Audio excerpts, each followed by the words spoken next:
What's up, guys? Welcome back to another weekly podcast episode of Scale Riders Podcast. This is episode number 166. I am your host, 65 Lokes. Excited for this episode because we got our guest, Armando Flores, not in studio, but podcast land studio, longtime veteran guest. You guys heard it. You guys know it. He's been killing it a lot in the model car game right now. Lots of things going on. And I mean, we got to know the secrets, man. You got to tell us, how do you do it? How do you stay busy? How do you come up with all these ideas and projects? So anyway, let's just go right ahead and get things started. I hope you guys enjoy this episode. Thank you. Hello, Edgar. Hey, what's up, Armando? How you doing? Over here waiting for this phone call. Right on. Hey, welcome to the podcast, episode number 166, and cheers. Cheers. Let me open my beer. Right on. What are you having right now? 805. Nice. Right on. I have a red stripe right now. Oh, ooh. Okay. It's been I do have a red stripe in the refrigerator right now. Oh, sweet. Right on. Maybe that one could be next. Yes. No, that's cool. Yeah, I wanted to start things off by congratulating you. You got first place in Iceman's Tourney 2022 Tourney build-off. Yes. It was a fun build, but very stressful for me. I bet. I mean, the car that you did was a 1956 Chevy Nomad, and you named it Teen Angel. Tell us some history behind that. How'd you choose that this was going to be the car, and what made you want to participate? I wanted to participate last time, but I didn't make it. When I called, everything was already full. So I was like, okay, I'll wait until the next time. And as soon as I saw Iceman posted, I right away send him a text like, okay, can I be in the podcast? And he goes, yeah, there's an opening. So I was like, yes, I got in, but I didn't know what was going to be the theme or the there's always like a theme for that. So when he mentioned that it was going to be 50s, I'm like, okay, I'm more like a 60s, 70s guy, not 50s. And I go, what am I going to build that it's from the 50s?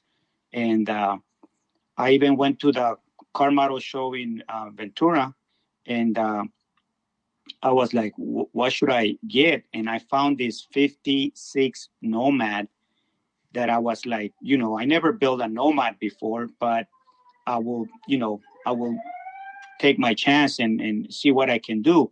And once I got it, my head was just spinning like, okay, what should I do? What can I do to it? And it just popped in my mind, like, how about if I do a car inspired by Teen Angel, especially because I read a lot about Teen Angel in the past, and him owning like 20 Nomads in his lifetime, and drew them on his art pieces. I was like, okay, let me search for something close to what I'm thinking. And I found this flyer that had a Nomad with suicide doors, and it was all with all these accessories and stuff. And I'm like, oh, you know what? I'm gonna do that. And so I start like study, doing my homework. And when you're in competition, you need to do your best. You need to basically do your homework, uh, take your time, and have fun with it. So I started like, let's start with doing the body work, and I start opening the doors, suicide doors, the tailgate, the hood, make the visor to give that gangster or old school look. And that was my focus at the beginning, but I still didn't know like what colors I was going to put or how far I was going to go. But again, when you do your homework and you're looking at the time that you're putting into it, it starts, looking good. And I start thinking, okay, what will Teen Angel will do on a Nomad? And I start thinking, okay, let's see. It's gonna be a daily driver, so I'm gonna have to put like an engine with the original colors, original looks, and and I was thinking like V8 would be like too big, so I started searching for nomads with straight six cylinder, and I found that there are some of them, not that many, but I wanted to experience a straight six cylinder, and what got me inspired, it's Pablo. Pablo, uh, he goes by 1-to-1 scale models or something like that, Mm-hmm. and he uh, he um, he does this weathering and everything. And when I went to the car model show and pick up the Nomad, I saw some of his models, and I'm looking at the weather that he does and all the detail that he does. And I'm looking at it like, you know what? I'm going to do something like that for the first time, because I always put chrome parts. I always put all these photo etch and stuff. So this time I wanted to do something more original, daily driver, and have it done like if it's an original car, but Walt Prey came in and did a paint job on the car. And when I say Walt Prey, is the guy that did Gypsy Rose with the roses. So I still didn't know that I was going to put roses. I was just more like, okay, I'm just going to do an original regular driver car, but with a nice candy. So I start doing the visor and I start doing the top all smooth. And the first thing I did is I did all the graphics, and that's when it started looking like, okay, now I think I know what direction I'm gonna go. And by doing that and doing my homework, I started like, okay, where can I get the accessories? And I start with, Gavin with the wheels of Supremes, and I ordered those. And then the steering wheel with the chain steering wheel, the same way, beautiful material right there. And then I started like, okay, uh, I wanna get the LED color bars, so I hit up Showcase Hobbies to see if he has some of the LEDs. I already had like a housing from Jerry's, but I didn't have the LED. So shout out to Showcase Hobbies for hook me up with the LED lights, and um, also like I wanted to do the aircraft hydraulics like back in the days where they used to put them in front of that radiator for the front, and the ones for the back they will put it in the back, and I kind of wanted to go that direction also. And then that those aircraft hydraulics are 3D printed by Trailer Trash. His name is Rusty. He ordered some of them, and he threw a lot of extra parts in there. And shout out to him because he sent me all these pieces. And of course, tropical glitz. The paint. If you see the Nomad, you see different tones of violet and the pinks, but it's almost the same color. I just tone it down, and some of them are on white Murano base, and some of them are on silver, and some of them are with flake. But the color is the same. It's just I didn't spray it that much, so it gives like a 2, 3 different tones of candies, but it's the same candy, and that's also from Tropical Glitz. So this car was studied very well. I started like thinking, what are the other accessories that Teen Angel would put on the drawings and stuff, and of course Supremes, rabbit ears, antennas, side pipes, chandeliers, color bars, spotlights, fender skirts. I even had a Playboy freshener from Detail Junkie. I hit him up and he sent me some photo etch and some extras too. Shout out to him. And crushed velvet was very popular back then. Swivel seats, aircraft hydraulics, and eyelets. So all these accessories is what people used to use back in the 70s. So the style that I put on the 56 Nomad was more like a 70s look, but it's a 50s car. Yeah. And the adding the lights and adding the color bar, it made the Nomad look impressive. When you see it in person, it's totally different than looking at it on pictures. That's why I did some videos so people can see, the work that I put in. And I Yeah. wanted to document all that stuff because, you know, there's people out there that, you know, they start, you know, questioning or whatever. And this proves that, everything was done by me. Everything it was done here in my garage. And so when I present it and show it, I knew what I have done and I knew how long it took. And I know it was stressful, but 8 weeks, it was like too short for me because I normally take a little longer. But I did it. I did it with the idea also to present it at a museum later, and we can talk about that, later. Yeah.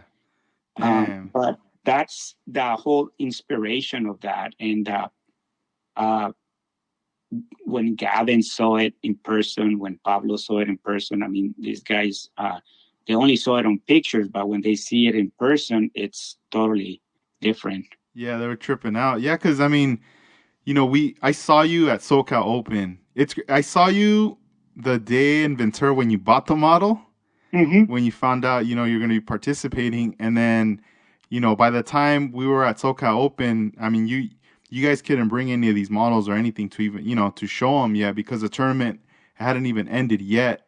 But I would say you're probably already like in your final stages around that time, Yeah. or maybe close to done.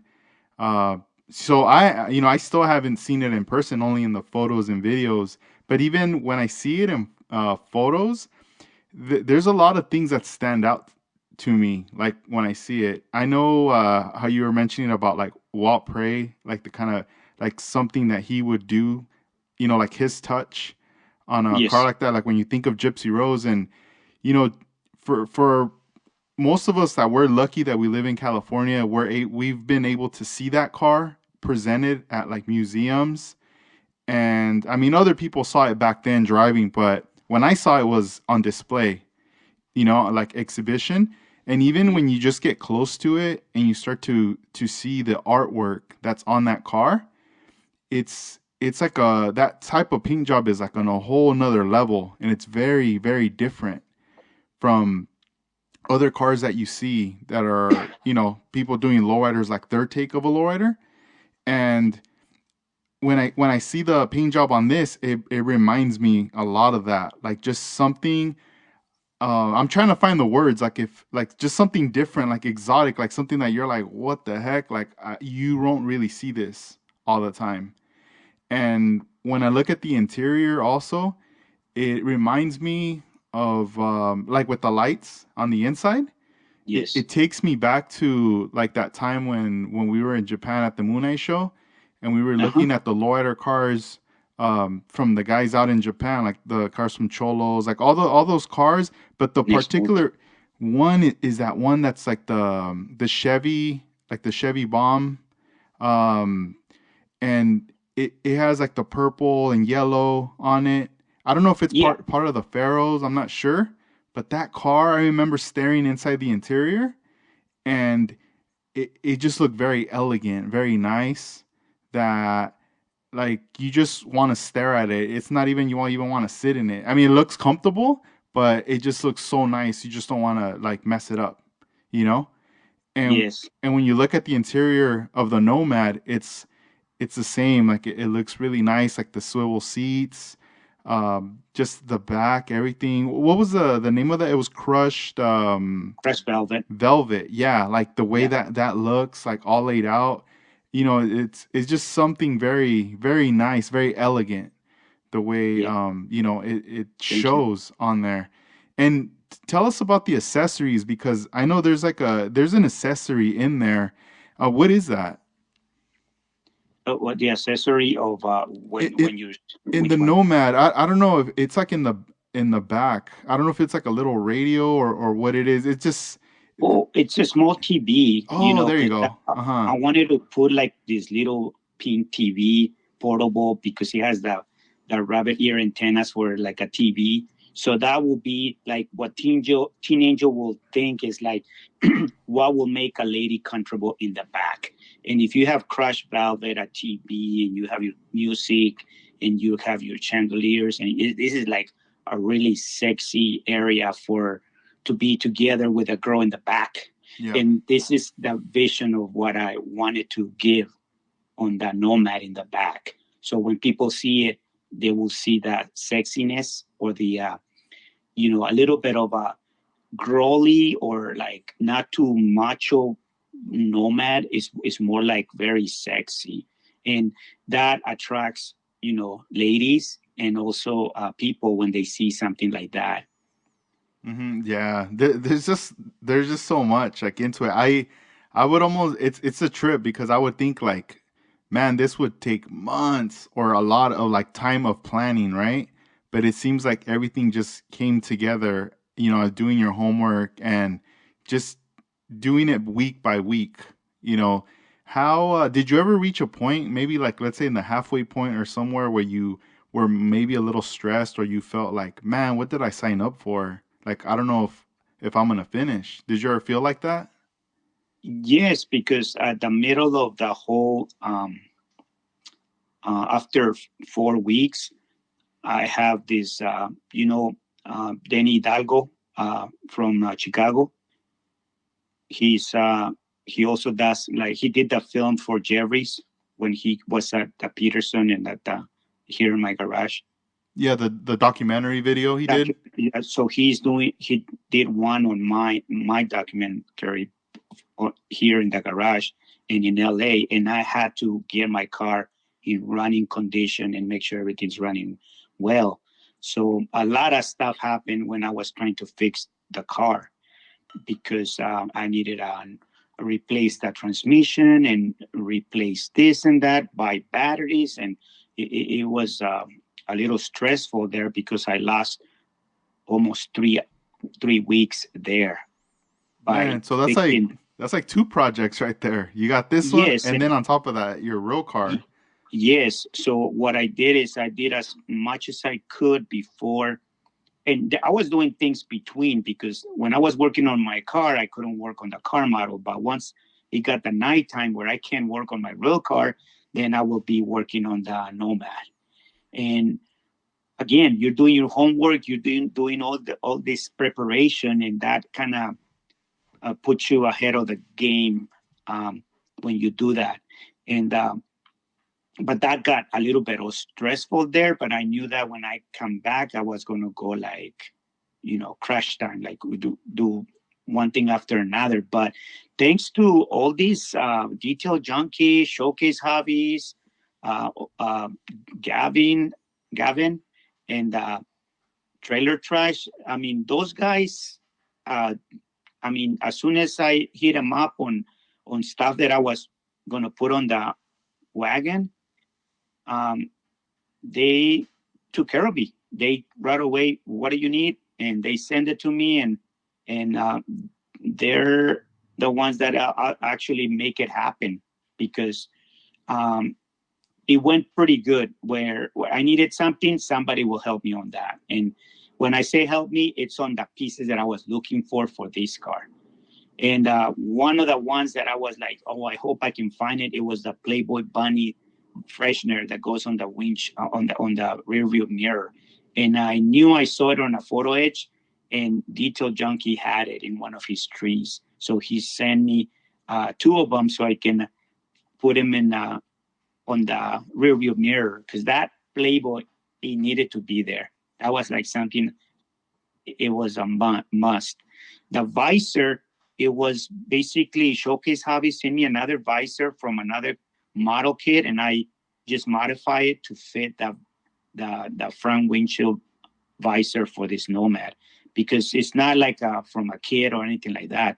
It's it's basically modified to make it longer and thinner, because it's not a big those big visors that cover the whole windshield. It's more like custom, I guess, The way it is. When the do way it you is.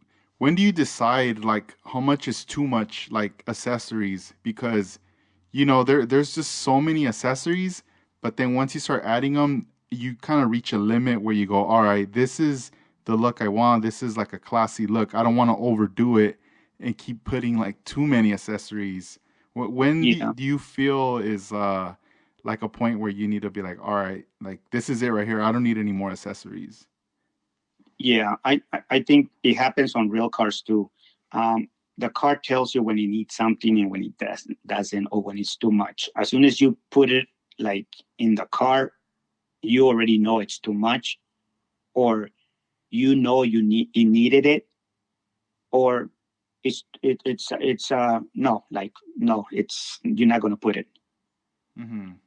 So this one is a little bit based on a drawing that Teen Angel drew. So I knew that it had spotlights, it had rubber ears antennas, it had like the suicide doors, the swivel seats, the pipes. It had all that. So all I had to do is like find the pieces, and the model doesn't come with none of that, but it comes with a lot of nice chrome in it. So the chrome of the accessories and the chrome on the model kit, it's it puts everything in place. Yeah. You know what I was thinking right now too? So the Nomad, like that kit that you used, it's from Revell. Yes. I started to think, man, now that you did it, it's like you pretty much just killed it, right? On it. That it's either gonna be one of those models now that everyone's like, oh man, I want to buy it, to build it because Uh-huh. I want to build it badass like that, or people could be like, damn, like there's nothing I could do now, or like Armando already did everything to it. Like, Uh-huh. Well, and then no everyone's like, nah, I don't want to buy it because mine's not gonna be as good as his. when Vision 124 did the replica of the one from Dead End, he was telling me like, Armando, this is a nice kit. And then I saw it when he brought it, and I'm like, man, he has a lot of chrome and stuff. So comparing to all the 50s Nomad, the 56 is the one I like more. And that's why I choose that one. When I saw it at the car model show for sale, sealed, that's when I say I'm gonna buy it. I pay $40 for it, but you know, it's worth it. Yeah, that's worth it. I mean, that box art too and everything. It's a model that's been around. That one was made a long time ago. So Yes. it's pretty cool that if you think about it, when that box art, well, when that one came out back then, and then you did it now in the year 2022. It's like you gave that model life, that model has been tucked away in someone's closet or garage or storage Mm-hmm. for so many years, never, hoping for the day to be open to be built, and it hasn't. And then finally, it's like you blessed it, you got it, you built it, blessed it, and here it is. And now moving forward with this car, you're going to be presenting it at an art exhibition. Yes.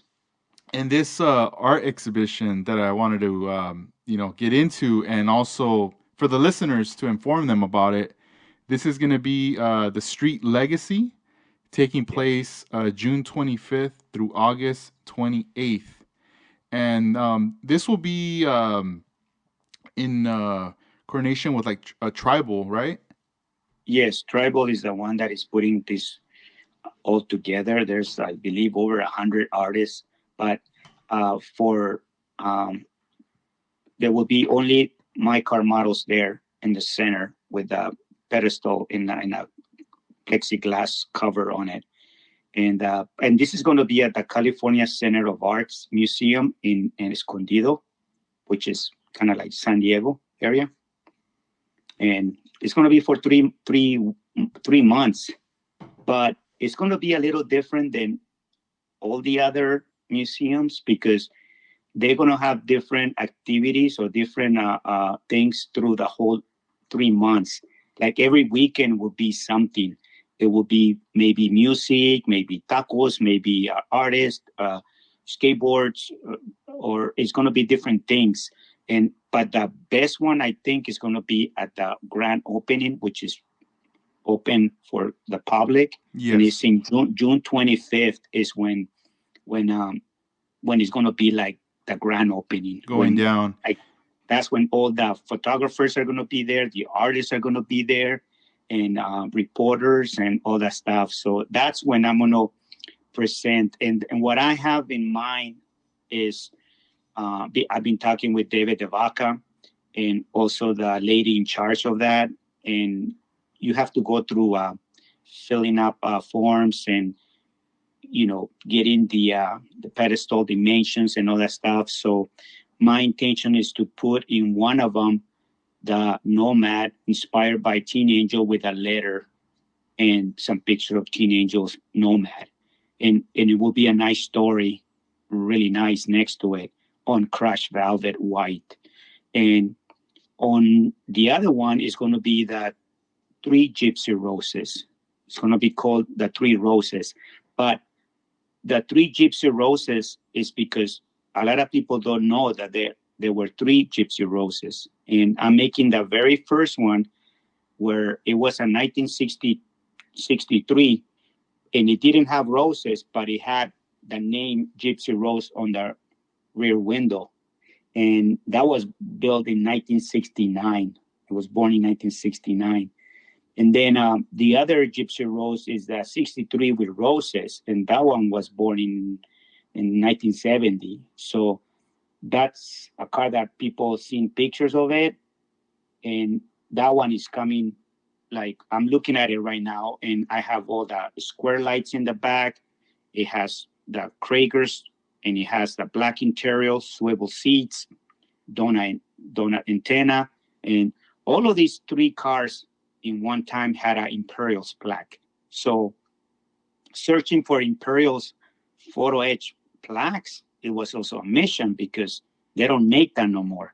So thanks to Juan, he gave me one, and Travis Malone, he gave me another one. I went to his house this last weekend, and he had a model from like 30 years ago, and it was a Cadillac with a plaque Imperials, and he popped that plaque and he goes, "Here, Armando." He gave it to me. So That's tight. So those three Gypsy Roses will have the Imperials plaque because in one time, all of those three roses have the Imperials plaque in the back. And on the first two, they didn't have the plaque like hanging on the top of the window. They had it more from the package straight up. So, and so it's going to have all these little details that people don't know. And this will be a little bit more educational for reading the true story about the three roses. And that's going to be there with the lights on, with really nice presentation. So I'm excited on this presentation because Tribal always does very good, shows and presentations. So this one I think is going to be a big one. And here's where I wanna put the car models in another level where people will appreciate it as an art piece. And I always say that, and I'm so inspired by all this Chicano culture that we have, and this is kind of where my focus is now. On if I'm gonna do a piece, I want to make that piece look impressive and it looks very well done, so Chicanos can feel proud of what we do. And this is something that I get the satisfaction all the time when I see the pieces out there that I'm representing everybody in the car model community, that we are all artists. We all do the same thing. We have the same passion. We speak the same language, and we think alike.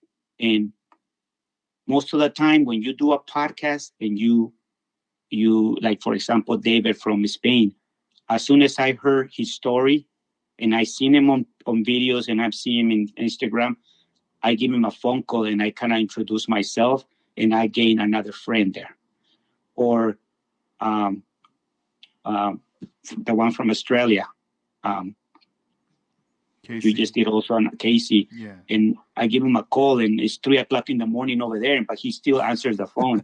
That's But tight. through your podcast is where I get to hear stories that I mean, I get impressed and I feel like, you know what, let me call these people, let me introduce, let me say thank you for being on the podcast, because I learn more through the podcast than pictures on Instagram or comments. All right on, And man. Thank you. Yeah, that's cool. I'm happy to hear that. yes, Yeah, it's an inspiration right there. yeah. Going to what you said about about representing the like Chicano culture, but also you had mentioned like the model car community, and that's how I feel. I feel like even like seeing this like the flyer for the event. Your name is up there along with a lot of other artists. And I mean, these Yes. artists, it ranges everywhere from like tattoo artists, artists that do like graffiti, that do a skateboard artwork, that are skaters, like everything, every type of art that has a connection, a friendship with tribal is going to be there. And this isn't just anybody. These are like people whose names are out there, like serious. Not like it's really hard to just get into a show like this. And for you to have this opportunity of being there representing, the model car community, and bringing models, because you're going to be the only one bringing the model cars, that means a lot. And I feel like for anybody who attends, it's going to be there and they get to see that model, that's a model builder, they should feel proud and happy, for you, because it's like you're doing that, but you're also like uplifting everybody else on top of that, you know. And I'm enjoying it. Yeah, and on top of that too, there's that. But it's a trip because I know, from talking with you a while back with the presentations, right? It went from like model building to doing competitions, learning along the way, and then to a point where you start exhibiting presentations of models and then collaborations, exhibitions with other modelers. Like now you're like, I want to bring more people to the forefront and bring them into this. And now, you're in that mode where you want to now like educate more, what you were saying about the gypsy roses, like 3 roses, and all those like little details that you want to add to each car.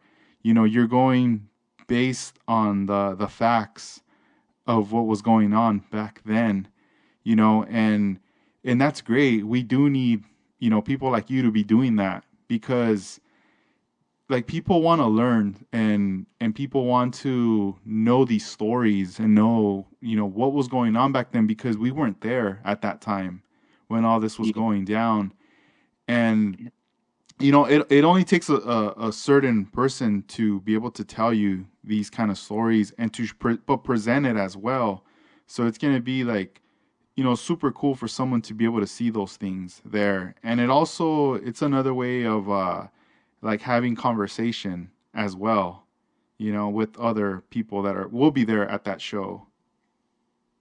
Yes, and I have gained so many people through the hobby, and not just car modelers. I mean, I got that respect from people that you never thought you were going to, be friends and respect you.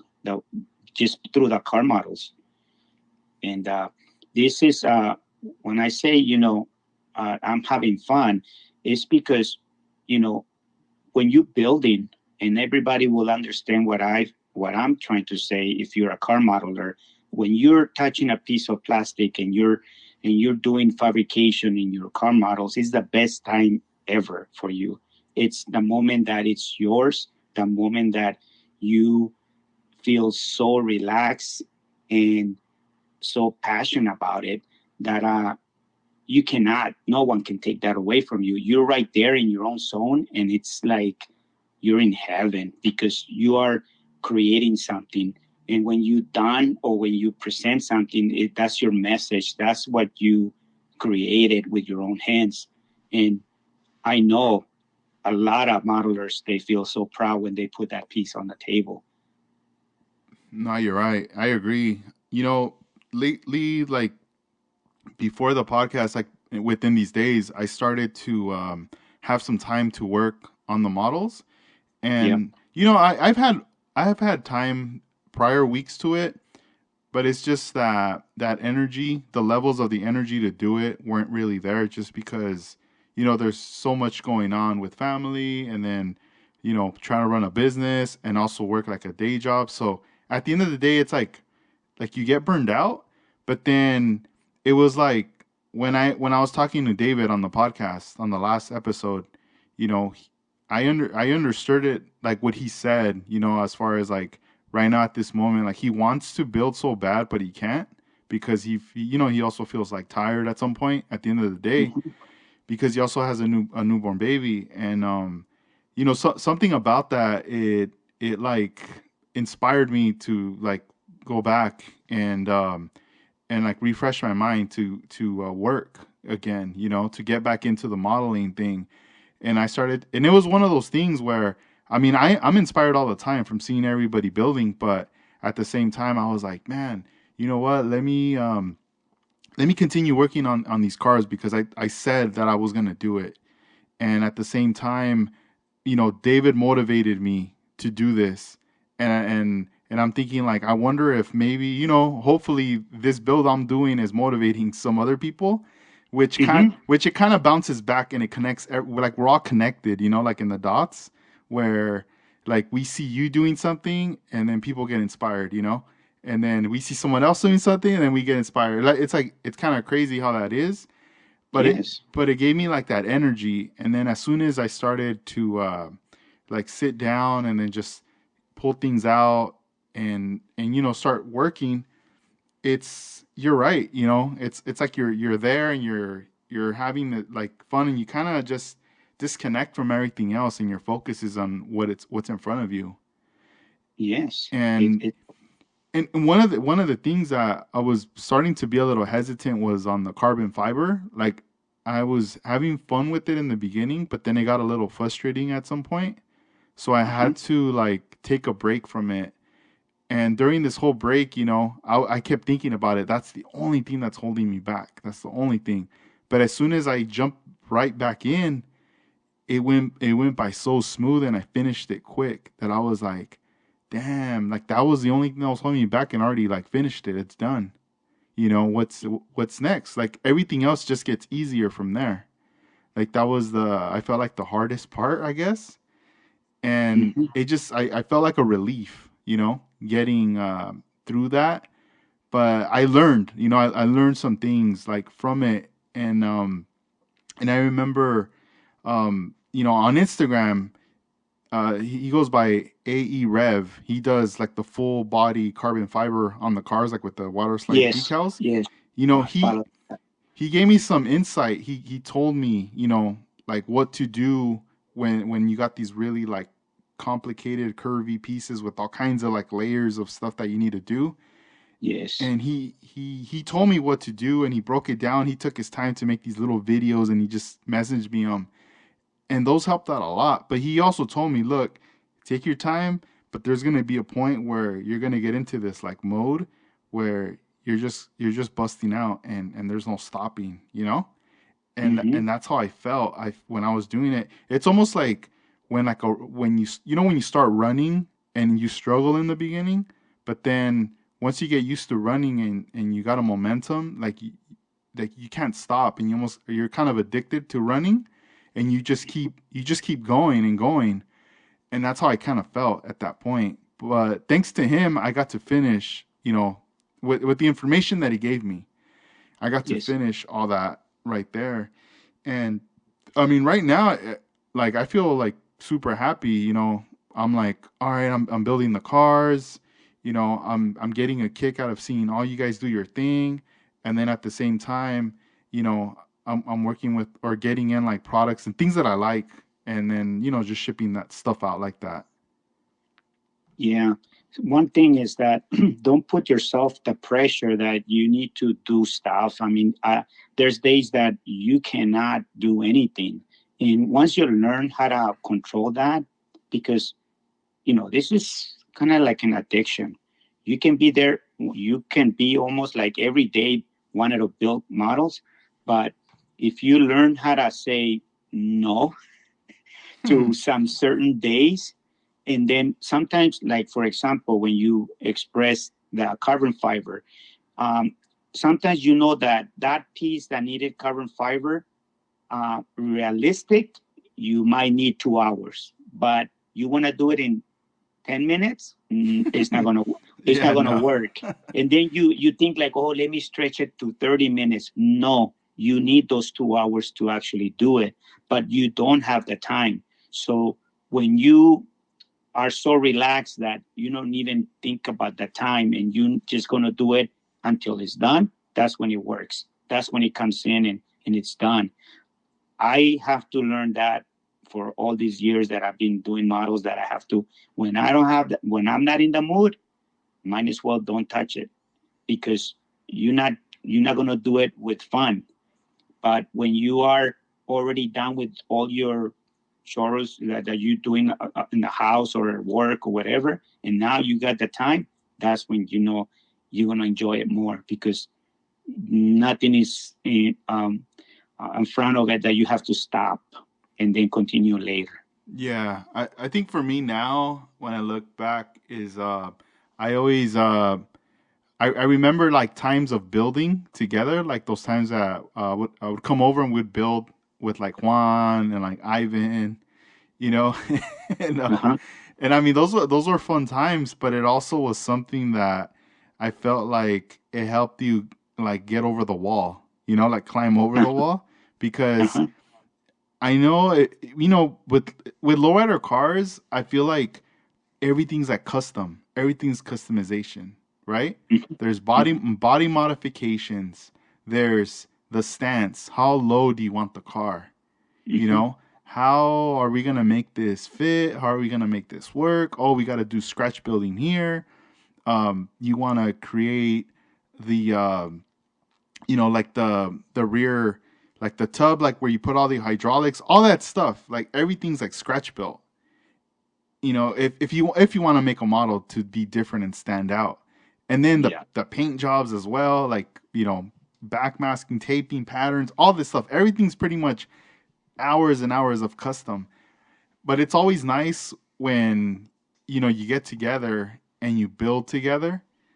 And if you're in an area where you're kind of stuck or you kind of don't know like what, but since you're building with everybody else, I feel like that helps you get over that wall where maybe someone has a suggestion, Mm-hmm. or you just feel like that you're like, oh well, we're all here. It's might as well like let me knock this out. Let me get this going already, because back at home when I'm by myself, I'm a little like hesitant to even do it. Yes. But now that I'm here, this is gonna be cool because I'm talking. The vibes are good and everything like that. And especially I remember a lot when I had the well, I still have it, but the Cadillac, the pink Cadillac. Yeah. I I remember like That's like there was some parts where I was like wrapping my head, like being at home and scratching my head, and being like, dang, how am I gonna do? Oh wait, I think I got it. But then it wasn't until like coming over and I'll be like, oh, all right, cool, I get it now. that's exactly what I was visioning. I visioned in my head, like when you were describing the process of doing a lowrider. That car is the first one that I was seeing in my head. You expressing on what you went through in that car. Um, Victoria's Secret, that's the name of the car. Yes, But yeah. yeah, but look at uh, that car is like untouchable. I mean, that car came out like, if they do that car on a real car, it would be like a big impact in the lowrider community. Damn, thanks. You know what I was gonna tell you? Remember one time you told me about the pink or on it? I Hmm. have the car on this in the room, like on display, and I don't. It's weird. Like whenever I have the light on, or even if the light's kind of off, or the sun's coming in, or whatever. No Hmm. matter what point in time in that room, out of all my models, that's the only one that like it glows That's the somehow. one that. Yep. Yeah, and I'm always like, and I remember you telling me that a long time ago. You're saying like something about that pink, like it pops, like. And when I look at all the other, like I, because it's together with the other cars on the Hmm. inside the little display cases, Hmm. and I'm always like, damn, like this one, like it glows. Like now I understand what he was telling me. But I think at the time I probably couldn't really see it. I was just like, oh yeah, it's like a pink with like pearl on it. Yeah. But now But I'm starting to see it more, you know? yeah. Do you remember how many passes of pink you throw on that car? I don't. I just remember I have the photos that I took, Hmm. from the primer, the base coat, and when it was white and the pearl and then just hitting it with like the pink and everything. Yeah.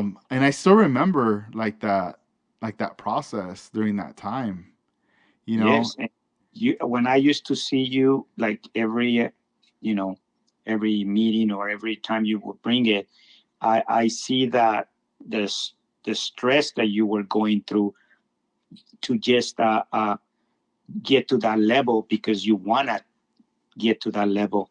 And there were people telling me like, you paint that car. Oh, you, no, I didn't paint that car. I didn't do anything on that car. You're the one that came in every time with something different on the car.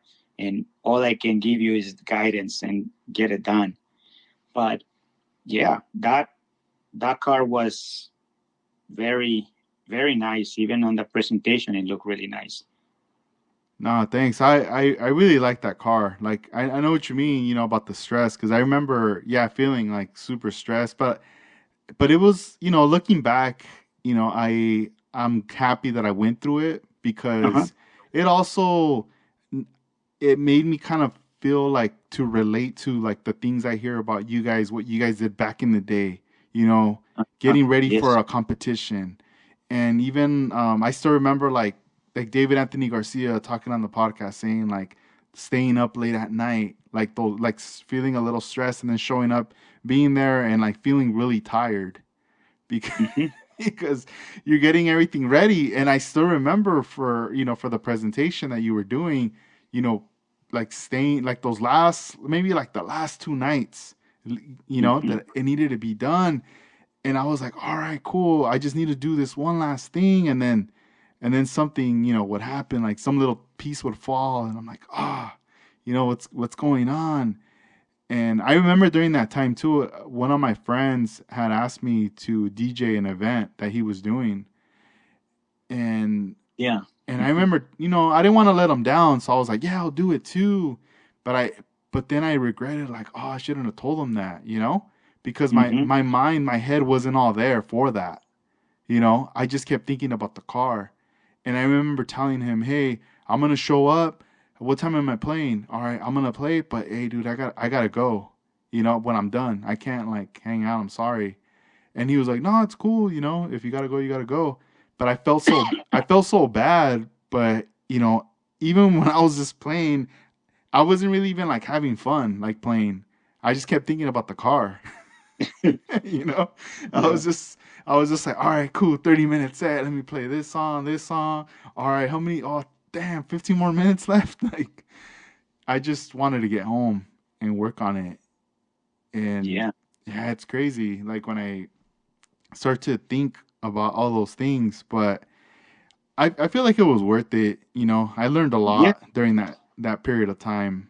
Yeah. Because right now, by doing that car, you can talk about if somebody wants to, you know, drop a car like the lowest they can go, body drop, or doing modifications and doing a paint job.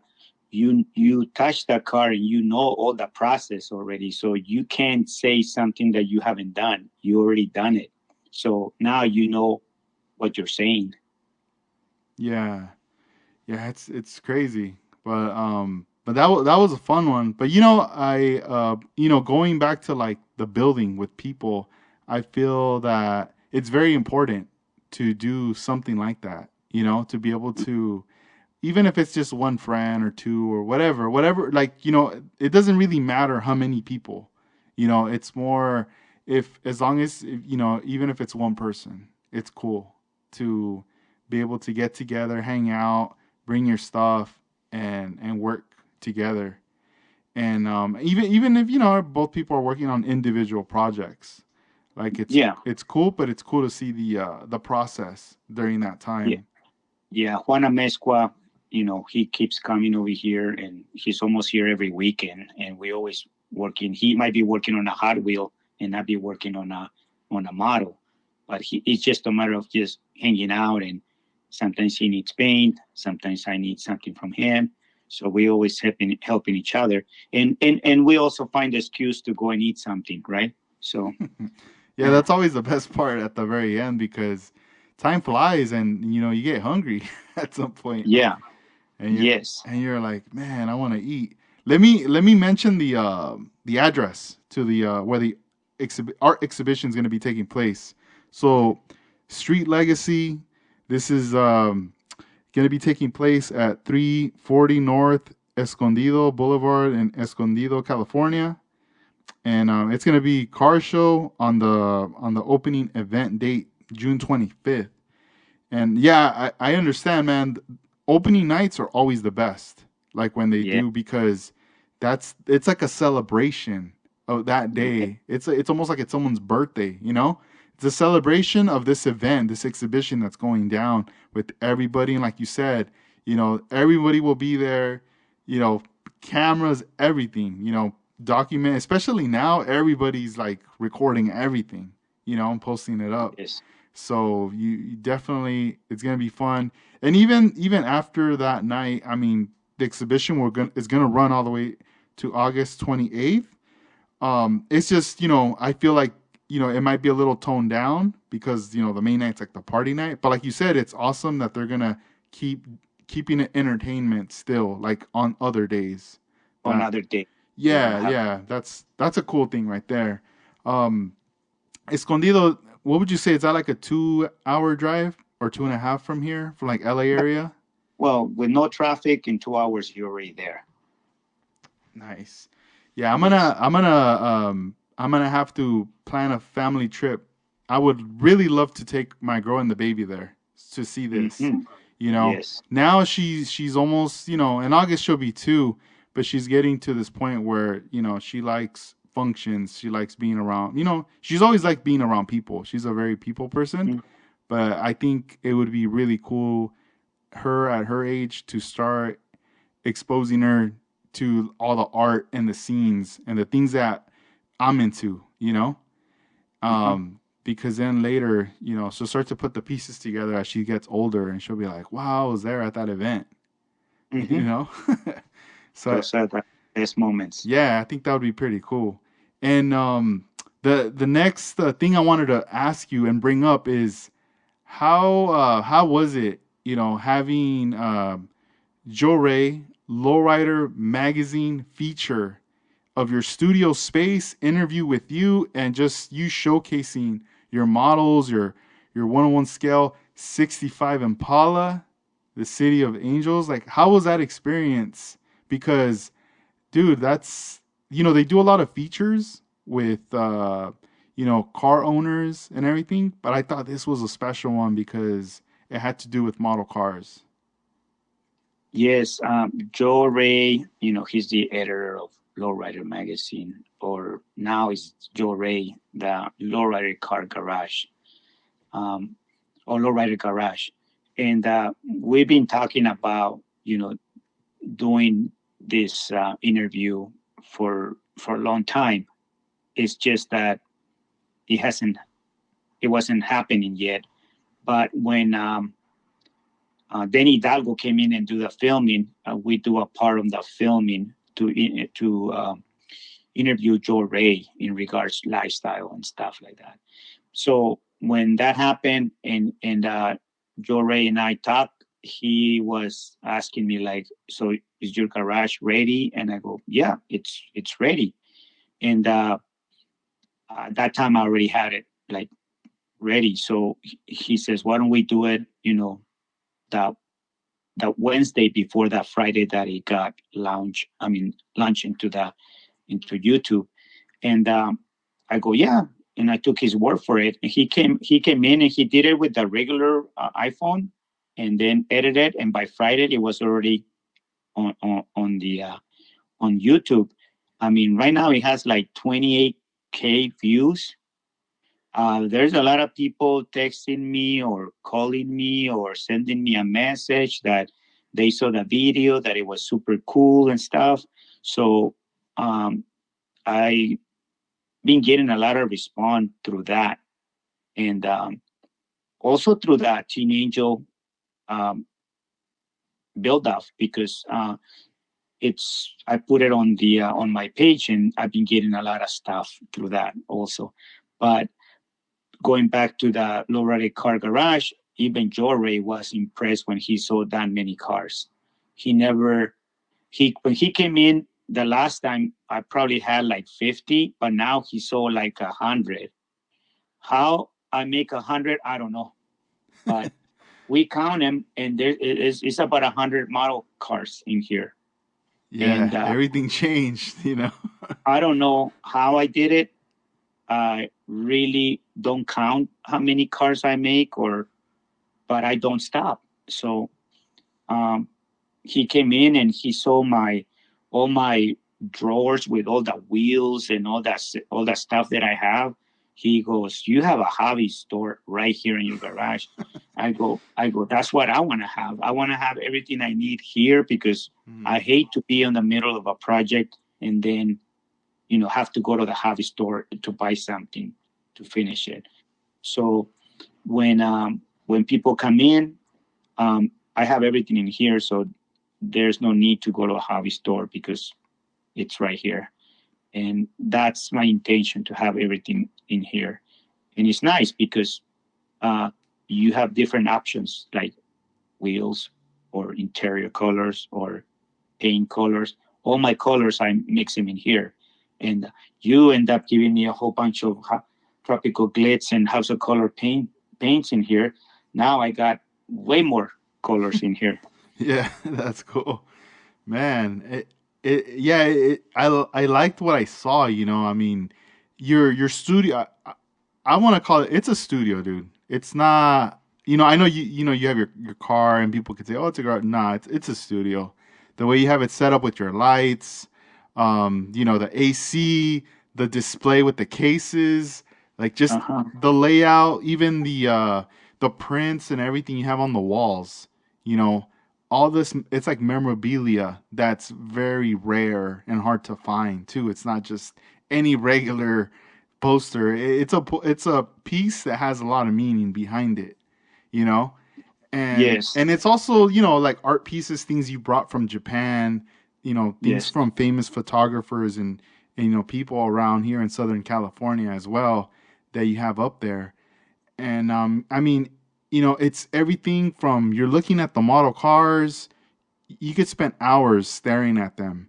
And then you have photos also, and then there's plaques and things, with it's all just history pieces right there in your studio. But at the same time, you have the space where you can work on your models, work on your projects, and like you said, have everything at an arm's reach, have everything there. That way, you don't want to. If you run into a problem, you're like, oh, it's right here in the drawer. This is what I needed, you know, and it just keeps that workflow like really cool. But I liked how the video, for those that are listening, if you have not seen it, I mean, it's on YouTube.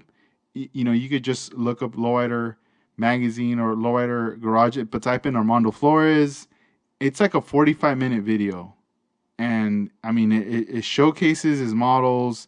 Even go into about the lathe. There's the airbrush. There's so many different things that are in there. It wasn't like something that was like a 15-minute video, like all rushed or whatever.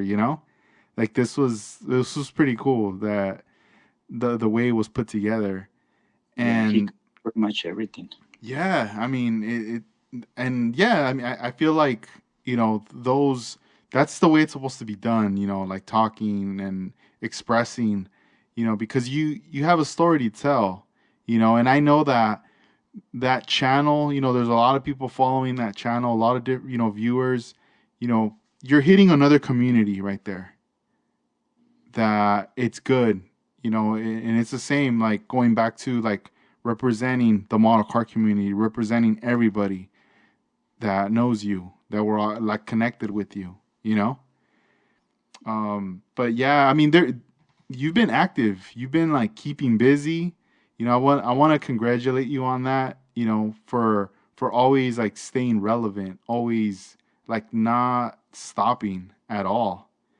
Yeah. And I think a lot of people can say that, about you, that you've from back then to now. I don't know how you do it. I know for sure it's in your blood, you know, but it's crazy. Like so many years, but even then, it's like I feel like you keep pushing it to another level, to another level, and to another level. Yeah, I keep learning. I mean, even though I've been doing it for, almost 30 years or plus, and but I'm still learning. Like in this Nomad, something that I never done, it was the black wash on the grill. I end up using this water based paint or just a water paint. It's dark. It's like a dark black or brown, and I just spray it with water paint, and with my finger I just rub it, and the grill look like super clean, and I never knew that. So now I need to go back to all my old models and black wash all the grills. If you look at my old models, any models that I post doesn't have the black wash on the grills. So now it's like with water based paint, you can just throw Windex, wash it, and it's clean, and you don't ruin your chrome. So that I learned, a few months ago, Man, and that's pretty even though cool. I've been doing it for 30 years, Hmm. I'm still learning different techniques. What a trip. Yeah, I mean, it's interesting, to know because yeah, it's like you never stop learning, but it's also since you've been doing it a long time, for us we feel like oh, Armando should already know, he knows it, but it's cool that you're saying that because I feel like not a lot of people would say that, you know, Yeah, and it's cool because you're I know if somebody asks you a question, how do you do this or how do you get around this, you'll have the answer if you've done it and stuff like that. Like you're not gonna hold back and be like, oh, I don't know. Like you're gonna help to find that answer. yeah. Because what happens is that those people will remember when you tell them something, and some people don't want to share that, and they want to keep it for themselves, and I'm not that person. I mean, I do it to everybody. If they need a question, if I know the answer, I'll give it to them. I don't keep secrets or anything like that. And like, um well, the on so-called open, you when we after the show, I invite a few people to come over to the house so they can see the garage and they can see the Nomad and just hang out and have a beer. Well, you know, David De Vaca ended up showing up. Gavin, Pablo, and Pablo's son came in. Travis Malone, Ivan, Juan, Rudy Munoz. They're all were here. Like, we were drinking, and we were having a blast. Pablo was asking so many questions, but I give him probably all the answers that he wanted it. And like, and I do that to everybody. If somebody asks a question, and if I know, I'm just gonna give it to them. Yeah, that's tight.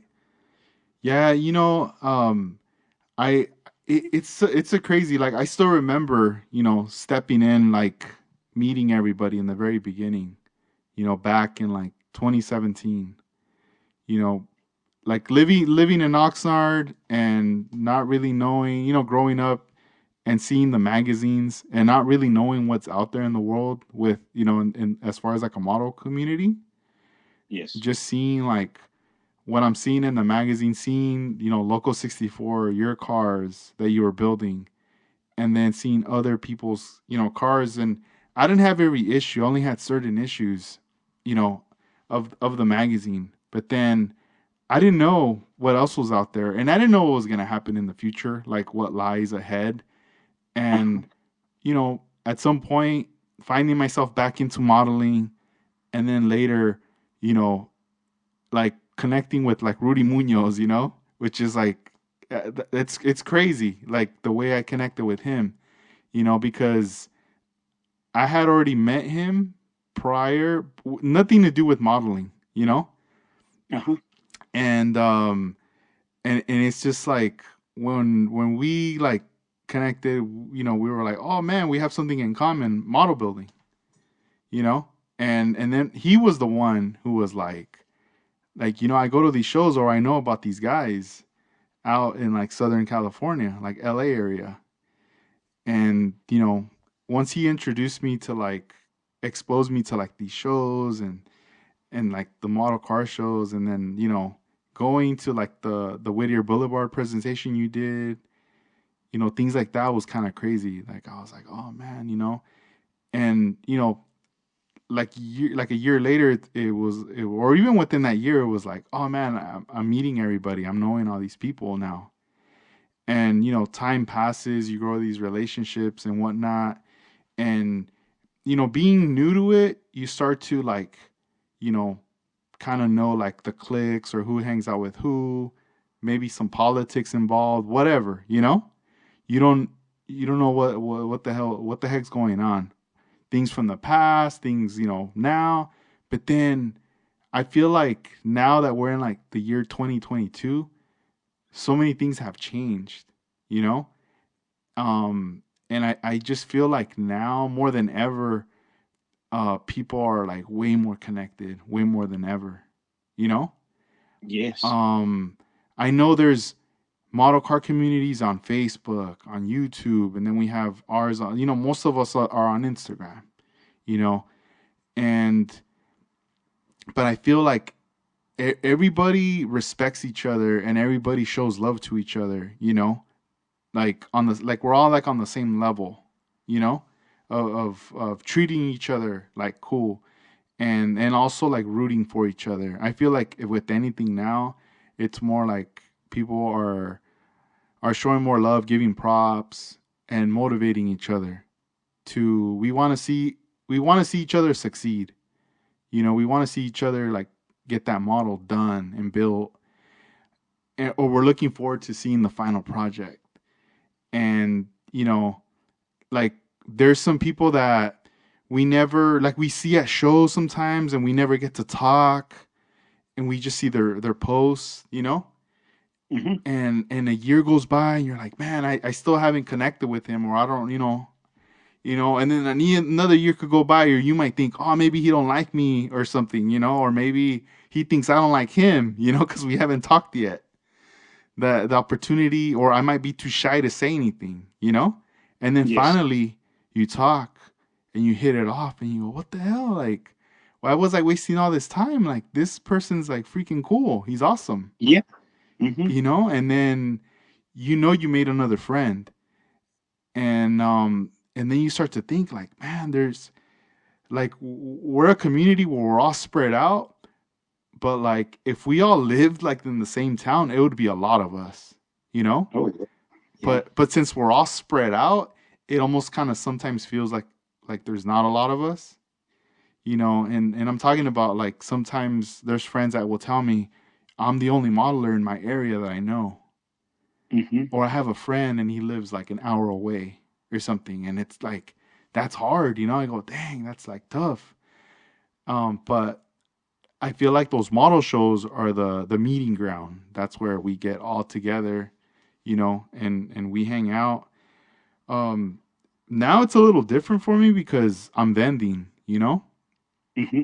and and I remember telling my friend like Randall who helps me, vend, and I told him like this is cool, like I like it, but I don't know if this is really what I want to do, like vending all the time, you know?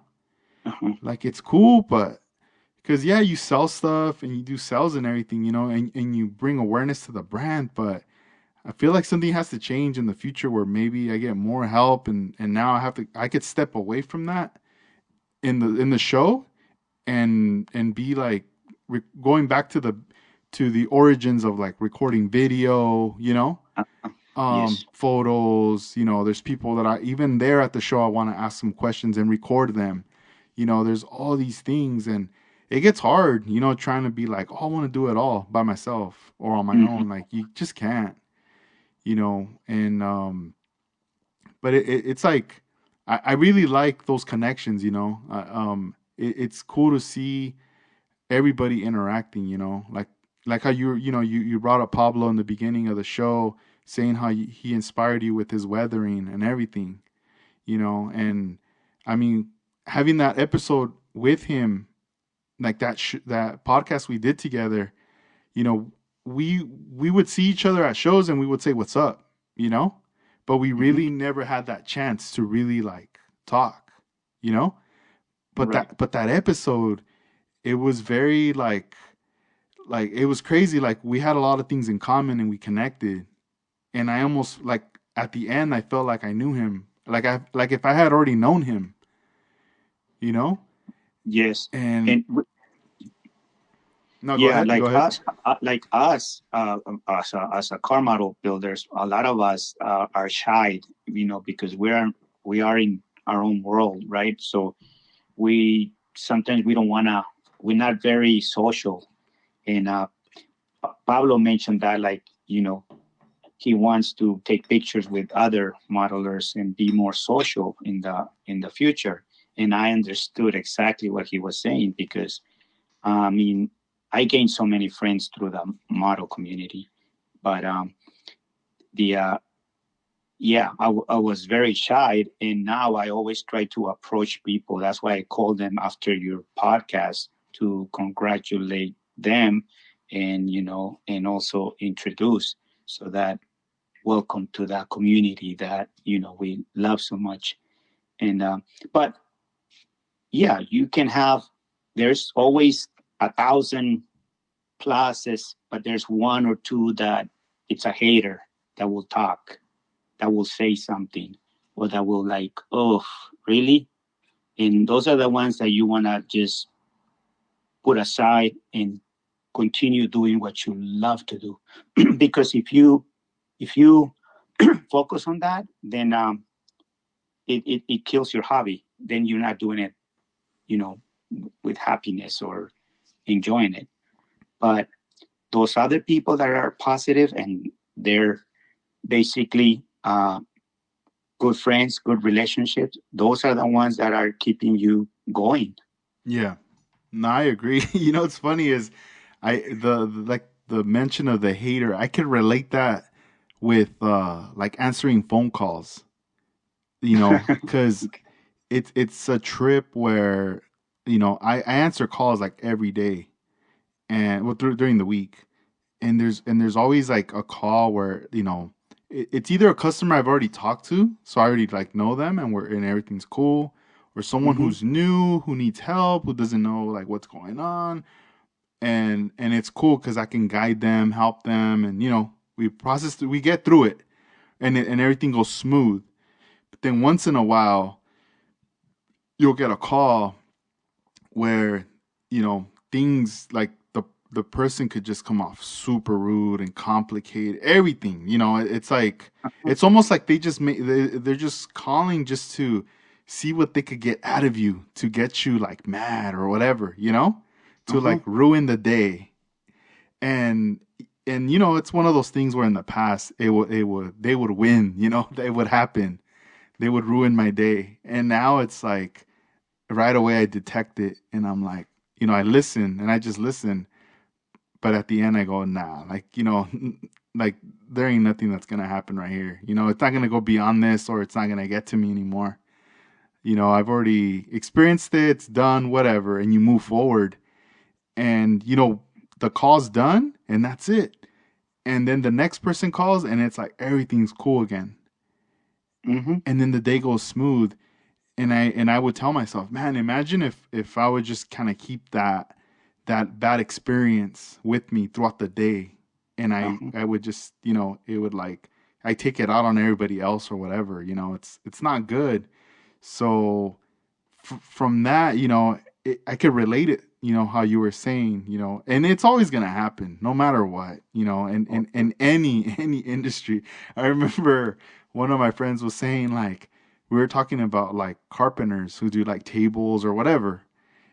My friend was like, "Do you think there's like a community that for that?" I'm like, "Hell yeah, there's a community. There's probably conventions. There's probably everything for that right now. Uh-huh. And on top of that, there's probably haters for that too. You know, someone Yep. who hates like, oh look, he put the nails wrong or he used this or Uh-huh. that. I don't know. It's just it's kind of funny, but yeah, I mean, it's eventually gonna happen. But at the end of the day, it's how you take it. You could either just grain of salt, whatever, and you move forward and you keep. At least you know what? No matter what, I got like a core friends or community that they're not like that. They're super Mm-hmm. chill, and Yeah. they're more worried about having the time to build than anything else. Mm-hmm. And it's very important. And in your space, you've had a lot of people come over, from time and sign. You have a that display in those areas where you have people do their autograph signature.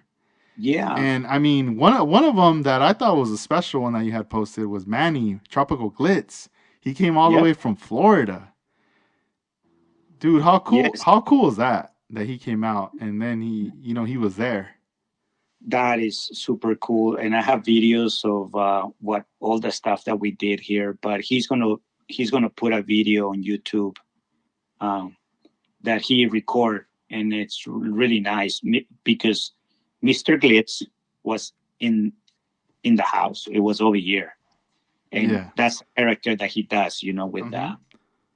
with Mr. Glitz. So that looks pretty good what he did, and I think it's going to look impressive in YouTube.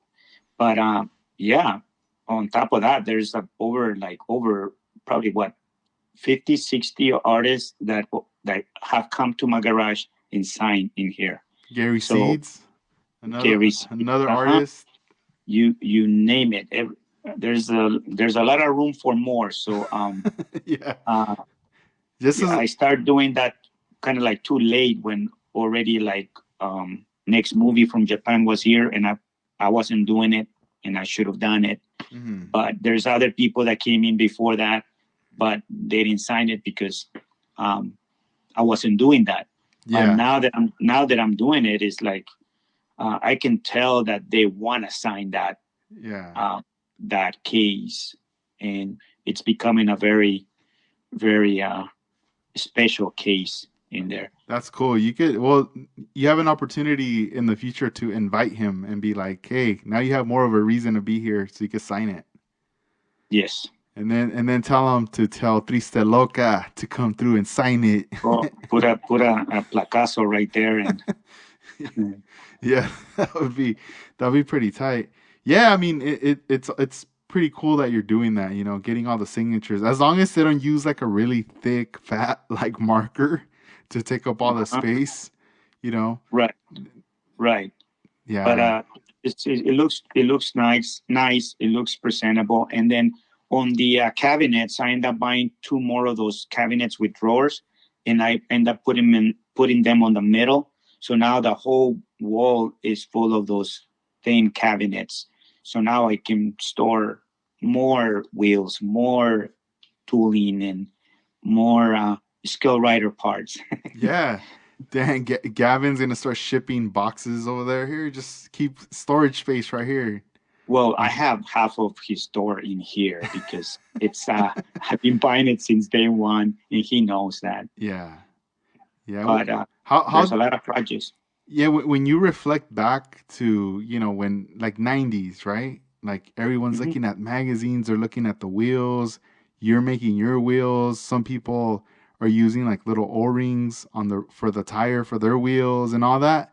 When you look at all that history from back then, and you compare it to like now, like the state of Lloyd and now, like doesn't it make you feel good knowing like that it's still alive, that there's like someone like Gavin making, these wheels, making like consistent wheels and parts and everything like that, and also like Detail Junkies coming out with the photo etch stuff. It's almost like there was a period where it was so hard to get all this stuff, and now it's like there. Yeah, and these are like the guys that are doing it right now. But I'm pretty sure next year that we're gonna start seeing more people. That next thing you know, um, we all gonna be doing it in in our own place. Yeah. You're That's how it's gonna end up. After the 3D printing, it's it's over. It's just gonna be buying files, and you're gonna do it hmm on your in your own home, and you're not gonna need to order anything. You're just gonna do it in your own place. No, you're right. I was talking with Casey, Yeah. not recorded on the podcast, but just like through messages, Uh-huh. and I was just throwing some ideas out there, trying to make him imagine. And I was going, dude, imagine, like in the future, let's say like 10 years from now, and I was like, what if there was like something where now everybody that model builds is like still doing it, but on a whole nother level, right? But by then, everybody also that started their business or building things or whatever, like their groups, like it's all like entities, like on a big scale, that it gets to the point that we have our own like awards show. And he was like, what do you mean? I'm like, yeah, like how people that are in the film industry or whatever, they do like the Oscars or the music, the Grammys and all this stuff. Hmm. I'm like, what if there was one for model building, like model Hmm. cars, where we're all there. We got people that got flown in from around the world. Everyone's wearing a tuxedo. like, Wow. like all these things, right? You have a guest speaker, all like it's very all elegant. And then they're saying like, all right, so we got 4 nominations for this one award, and the award to the best of, and then boom, and then it just like, I don't know, it'd be crazy, you know. Basically, like the Hall of Fame for car models. There you go, like something like that, like where it's you know being cemented into the history, you know. Mm. um I don't know, I was just like telling them about that, like, yo, imagine if there was something like that, like then. And I was like, "Would you go?" And he's like, "Oh yeah, man, I would definitely fly, like go." But I would be like, "No, but you know what?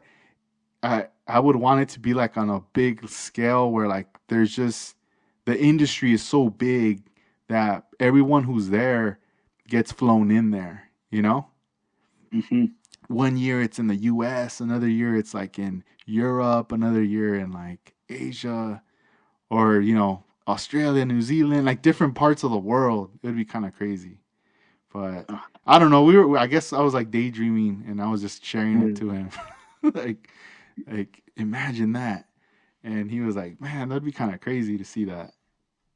Yes, I mean the model it start. We're looking at like it's spanning, it's getting larger and larger. But I'm almost thinking like all these people exist before, and they used to do it. It was just not on Instagram, or they were not like sharing the stuff, but they were always there. Yeah. And now that the Instagram or Facebook is putting us all together, like if we are in one town, but we're not. We're global now, and hmm it's the same. I mean, and it's good that you do these interviews with people from all over the world, because we get to hear their story, and it's almost like the same story that we have here. It's just in another country, and it's weird how like these are not like young people. These are like older people that they've been doing it for a long time, and they still have the same passion. Yeah.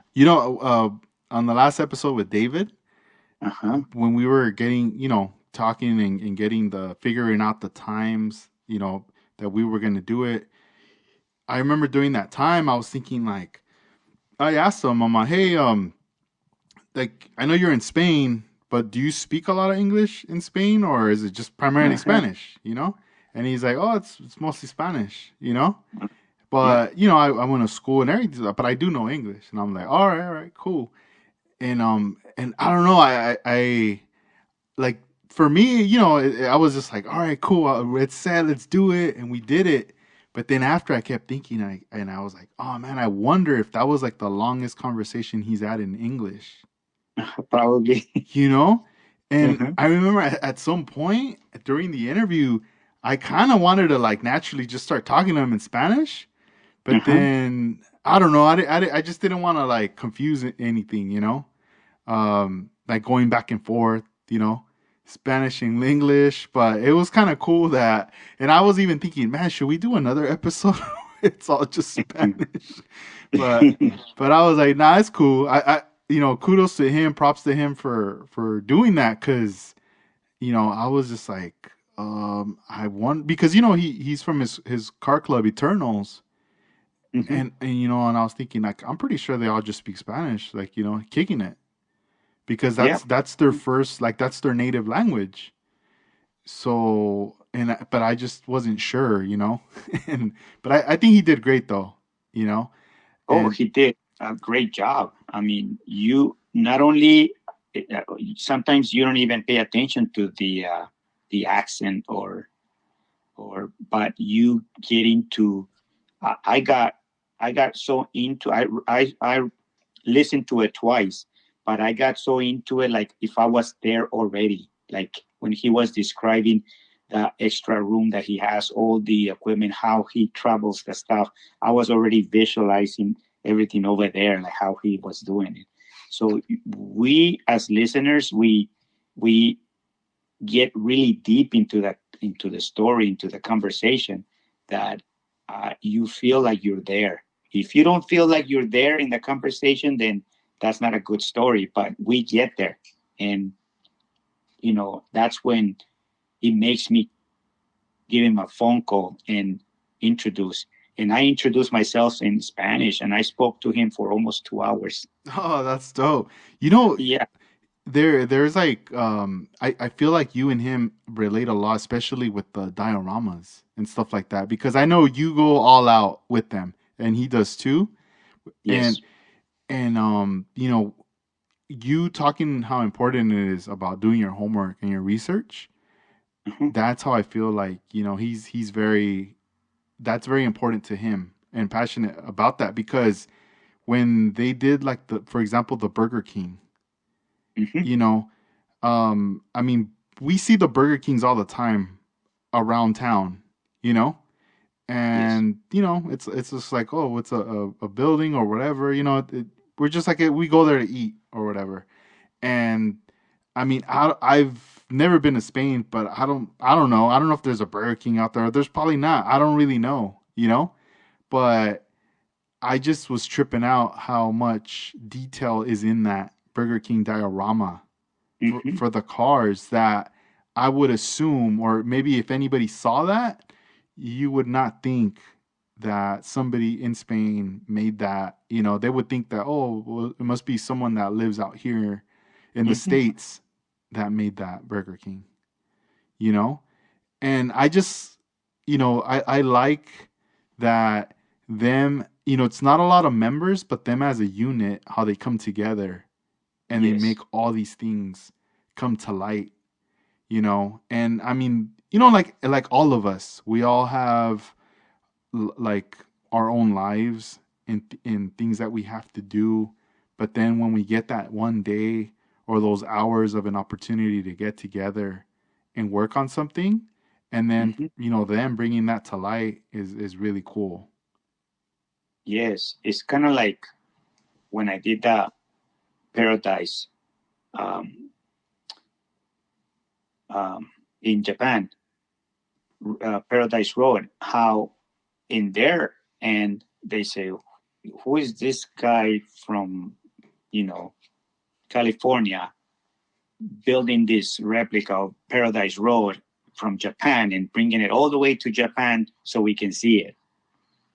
Mm-hmm. And that's kind of, and just by pictures, my reference were pictures. That's it. Yeah. So same thing with him. Like he's building the new project is the IBOC.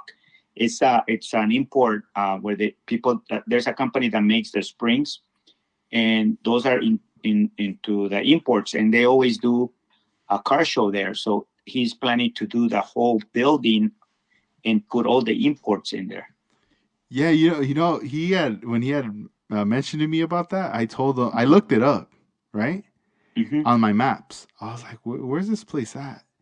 And then I was like, "Dude, I screenshot it and I showed it to him. And I'm like, yo, I live like an hour away from that building, you Hmm. know."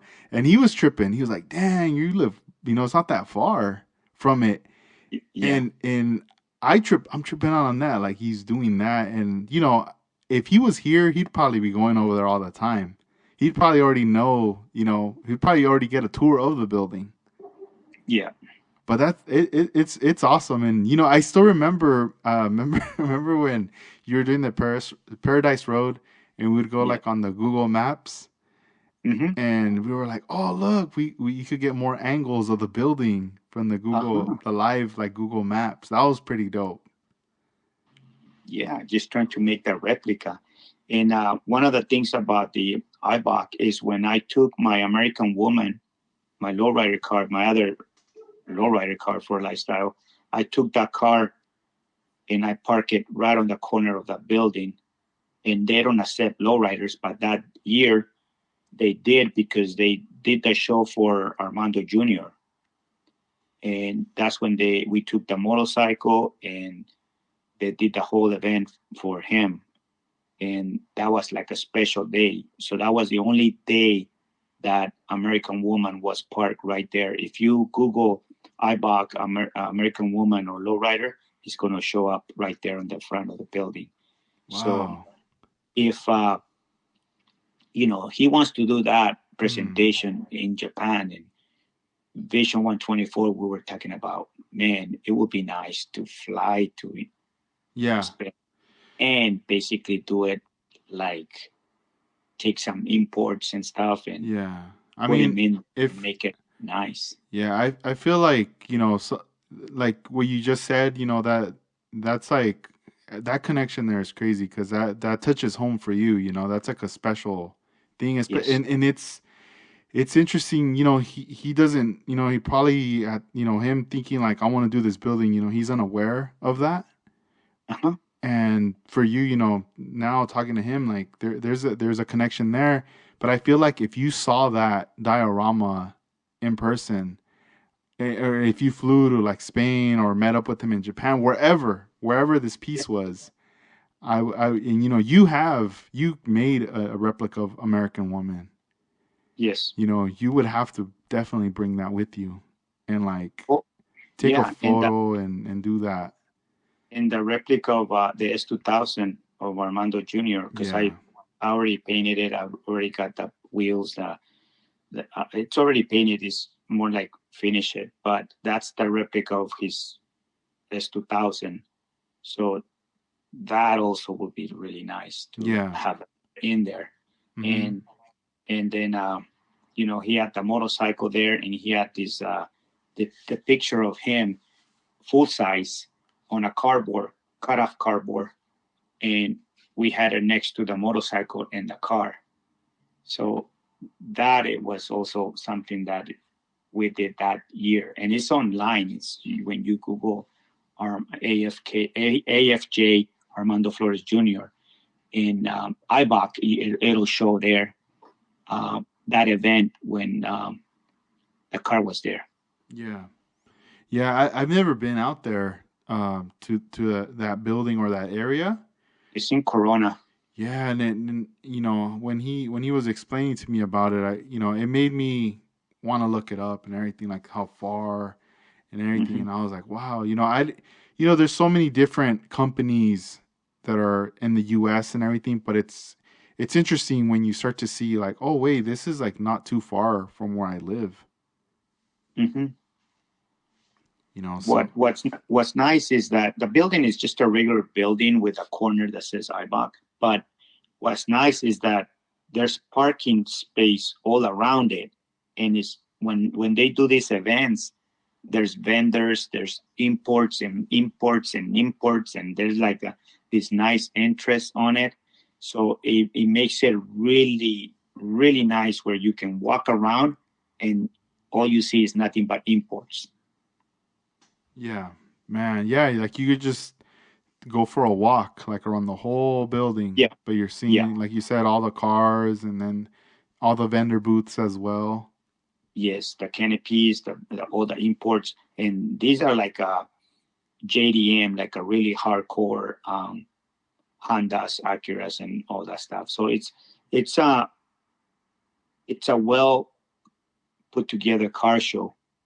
And also like Chronicles is it's Joey from Chronicles. He's one of the guys he's one of the guys that has the magazine and photographer, and he documents that show pretty well Hmm. every year. Oh, okay. Every time they do that one, he's gonna be Yeah, there. yeah. So that's kind of where what we were talking about, and that's kind of where that connection was too.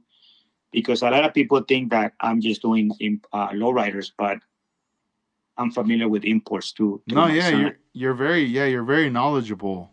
You know, Yeah.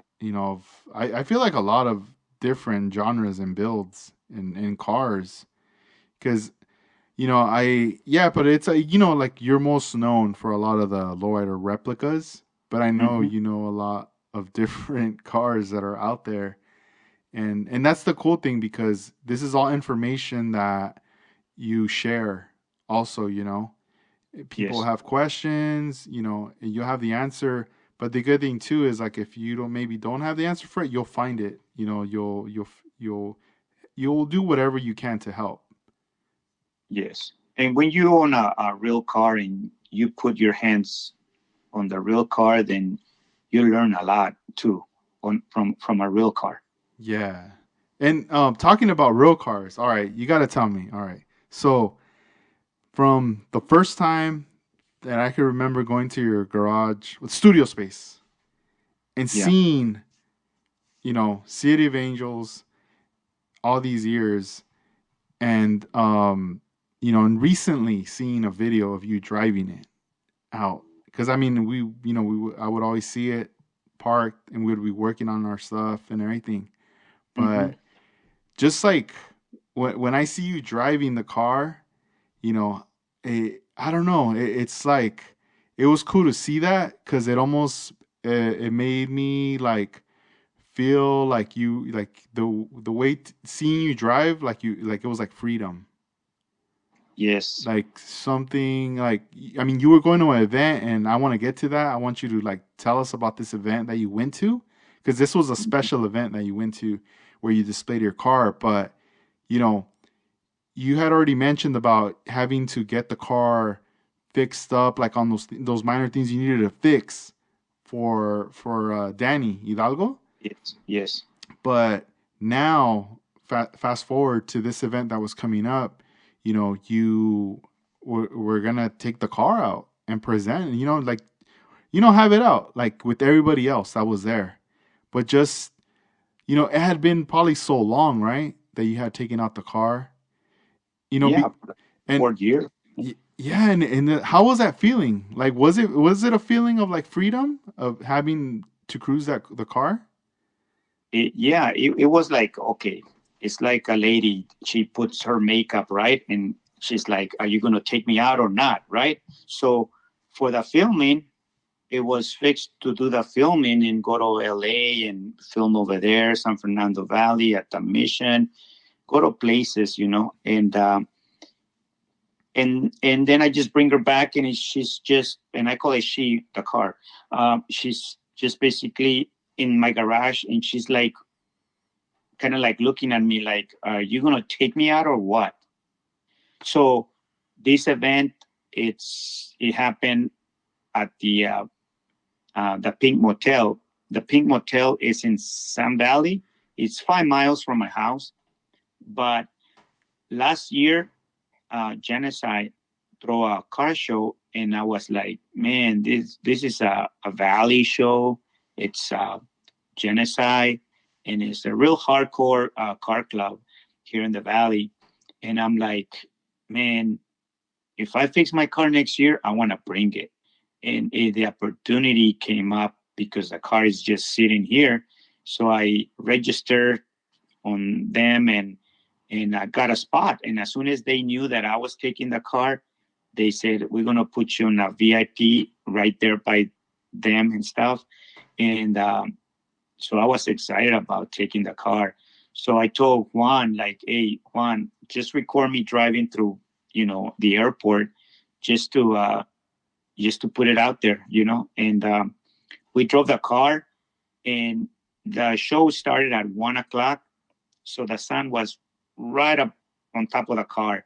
And when I was pulling in, the guy that actually invited me over, he was sitting on a chair right there, and he just saw my car glowing like on fire on the San Fernando Road.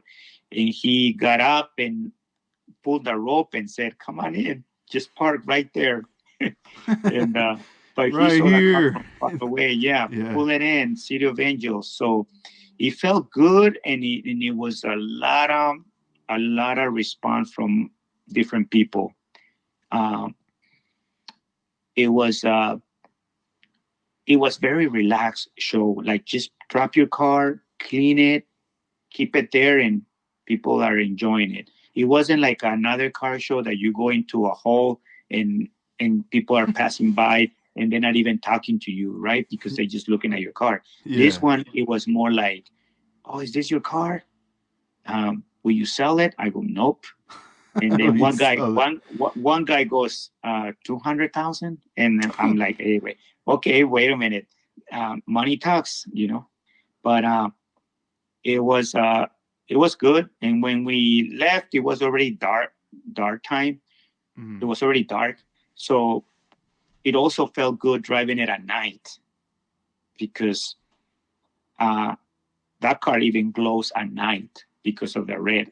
Every light street, it Mhm. hits that candy, and it just turns on in red. Yeah, it's But, almost like when the light hits it, yeah, the paint regenerates and it just yes, like it glows. it glows. So we had a lot of thumbs up, a lot of people, just following us, whatever, and it was just 5 miles driving from my house to there. Mm. So um, the hydraulics are working, but I noticed what it needs next. Okay. You know, Mhm. it's telling me like, okay, you took me out, but you know, you need to fix this, you need to fix that. So I Yeah. still have. When you have a low rider, there's always fixing to do. It's It never. at least good thing it's not a hopper, no? Oh Imagine. yeah, at least it's not a hopper. Bah, bah, like meaning like those all high in the air and then bah, like it just keeps getting messed up every week just for hopping it. Nah, Yeah, I love the way you have it set up. I think it's very nice, the way and the I mean, man, it was really cool to see that though, you know? And yeah. I felt. I almost was thinking like, man, I wonder if this is taking him back in time, you know? Like that feeling of just driving, cruising, and just like turning of heads. People like, oh damn, looking at the car. Yeah, maybe if I take it to like Van Nuys Boulevard on a busy day for lowriders, I think that will bring me really back memories. But just doing the car models also brings me back, like, wow, you know, what happened back then when um, Gypsy Rose was on the streets and people were looking at it on the freeway, scraping, you know, Mm-hmm. the 63, the 64, and or any other replica that you're doing. It's just the same thing. It's like you're creating something. So I, sometimes I get more satisfaction by just doing the car model than on a real car because the cruising is not the same as before. Yeah, times have changed. Like Yeah, yeah, it's almost like you have to be careful about the other cars driving around you. that. But before, listen to music, driving your car, cruising for like maybe 20 laps. I mean, that will never happen now. Like, it's too many cars, too many hoppers next to you. Like, you're like so scared. Mm. Cops after you, or or different types of cars now because now there's different styles of lowriders, Mm-hmm. and back then it was only the traditional style. Yeah, yeah. There were no, It's there were evolved. no hoppers, there were no three-wheel motion, there were no burning tire, there were no turn around like with a side to side. That wasn't before. It was more like cruise, check out the grows, check out the cars, say hi, show your car, and you go home. Yeah, it's almost like like you look back at the car shows and everything was a setting of the cars are on display, right? You're Mm-hmm, showing like these are daily drivers that are being presented at a car show. mm-hmm, And then as time goes on, there start to appear different categories, and then radicals start to yep, appear, and then later, the hopper thing starts to like get it more enhanced, but they do it like elsewhere, somewhere else, like mm-hmm, outside, and then there's like the dancers, the mini yep, trucks with the everything separating all the parts, and it's just like it's a show, it's a presentation, but it's a lot of chaos on top of that. mm-hmm, And then but people want more, and the guys who are building those type of cars, they want to go more extreme, more crazier, more higher. They want to go super high, you know? And then now that element of competition of being extreme is now on the streets. mm-hmm, And then for someone who was like, I have my daily driver, it's really classy, it's really sexy, it's really nice. I want to just cruise it and like you said, do laps. Now you have to be careful with, a car who's hopping all high who might lose control, and the next he's like he could be landing on your car. yes. And back then there were no cell phones, so you don't know who was coming in. Now you already know on Instagram, oh, that guy's heading to Venice. You already know, you expect that car there. But back in the days, you're driving, you're cruising, and every car that passes by is a surprise for you. And that emotion of surprise and not knowing, it's what also gets you like in a different mood. And then you're playing the song, the music, the specific song that you want to play, the specific stereo that you want to have in your car. It's amazing. No, yeah. Have you ever thought about, or maybe I don't know if you ever saw that, like, what if somebody ever have like a dope car, badass car, but they're playing like terrible music? Uh huh. Well, I'll tell you what. There's and I'm not, I'm just going to talk shit about lowriders right now. But anyways, when you have, let's say, I'm cruising my 65 and I'm Yeah. having a paisa music, Hmm. okay. If I'm cruising and I'm going boom, boom, boom, boom, boom, boom, that doesn't go with me. Yeah. It doesn't go. Hmm. Or let's say you're cruising and you're playing the song "Shine Bright Like a Diamonds," whatever. I mean, it's like, what the hell? Or what if I'm driving a loiter and I'm playing like experimental noise, like like just something super crazy that fools are like, "What? What is this fool? What is this Yeah, fool on?" are doing. Or if you're driving a race car like a dragster and you're playing some oldies, I'm your puppet. It's like doesn't go. Yeah, that's so funny. It Yeah, doesn't go. yeah, no, yeah. I don't know. I just like to, like, I know sometimes, you see a car and you're like, man, and yeah, they, like you said, they play the music that fits, that goes with it. But I always wondered, I wonder if there was always somebody playing the wrong beat, the wrong thing. Yeah, and this is, I mean, I go back to the 70s where, you know, probably rap was late 70s started, but there was no rap. There was no Hmm. like all this music that is happening. So it was more like the old school music that we listen now. So it kind of blend with the lowriders back then. Even disco blend with the lowriders because the sound was a little different on the stereos back then. Now you got big speakers, you got better system and stuff like that. But the music, it's what listen to.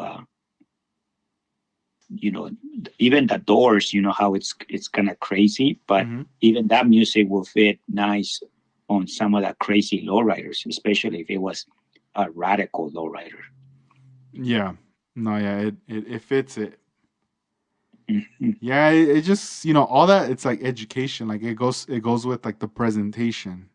It Yes. starts to boil down back to that, the way you present things. And it's the same with like how you present yourself, like how you dress, or how you're gonna go Yeah. out to an event or to a function.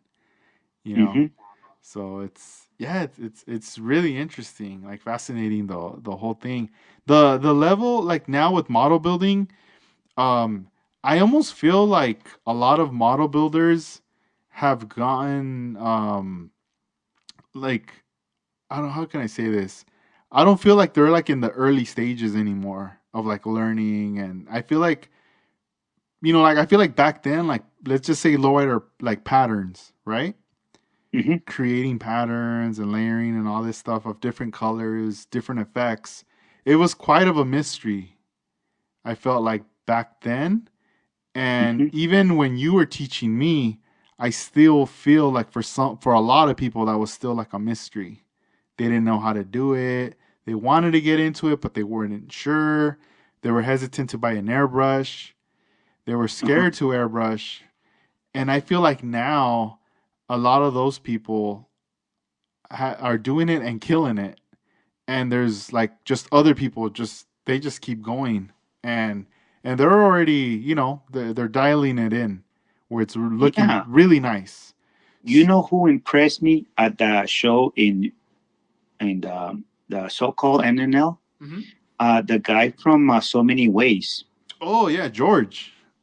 His paint jobs. Oh my God! I was like, wow, Yeah, this is very detailed, very nice, and you know, I was impressed. Gavin with his paint jobs, super clean. yeah, him too. Yeah, I mean, yeah, the yeah, like they're not even scared no more. They just like yeah, throwing these paint jobs. because I still remember like when I first met George, and I remember meeting him. It had to be like around the time when like lowballers had their first park meet. Hmm. And remember, there was like they had a little like hop off kind of thing going on the Yep. table.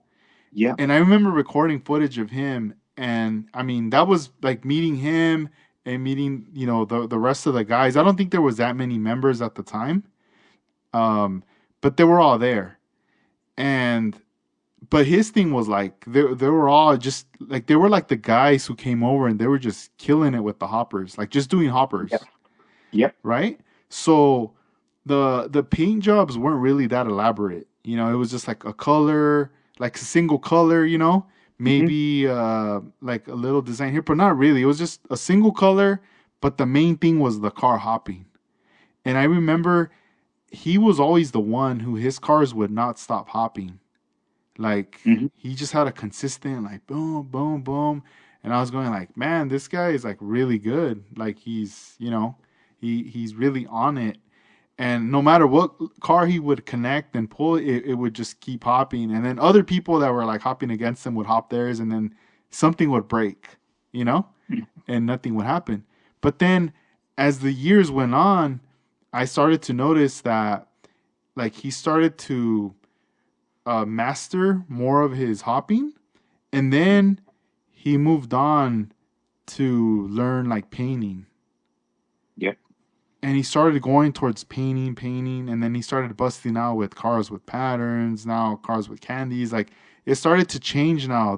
Now it started to be more elaborate, and then later he started to get into like detail, like the interior of the cars, like the engine and all these other like special areas.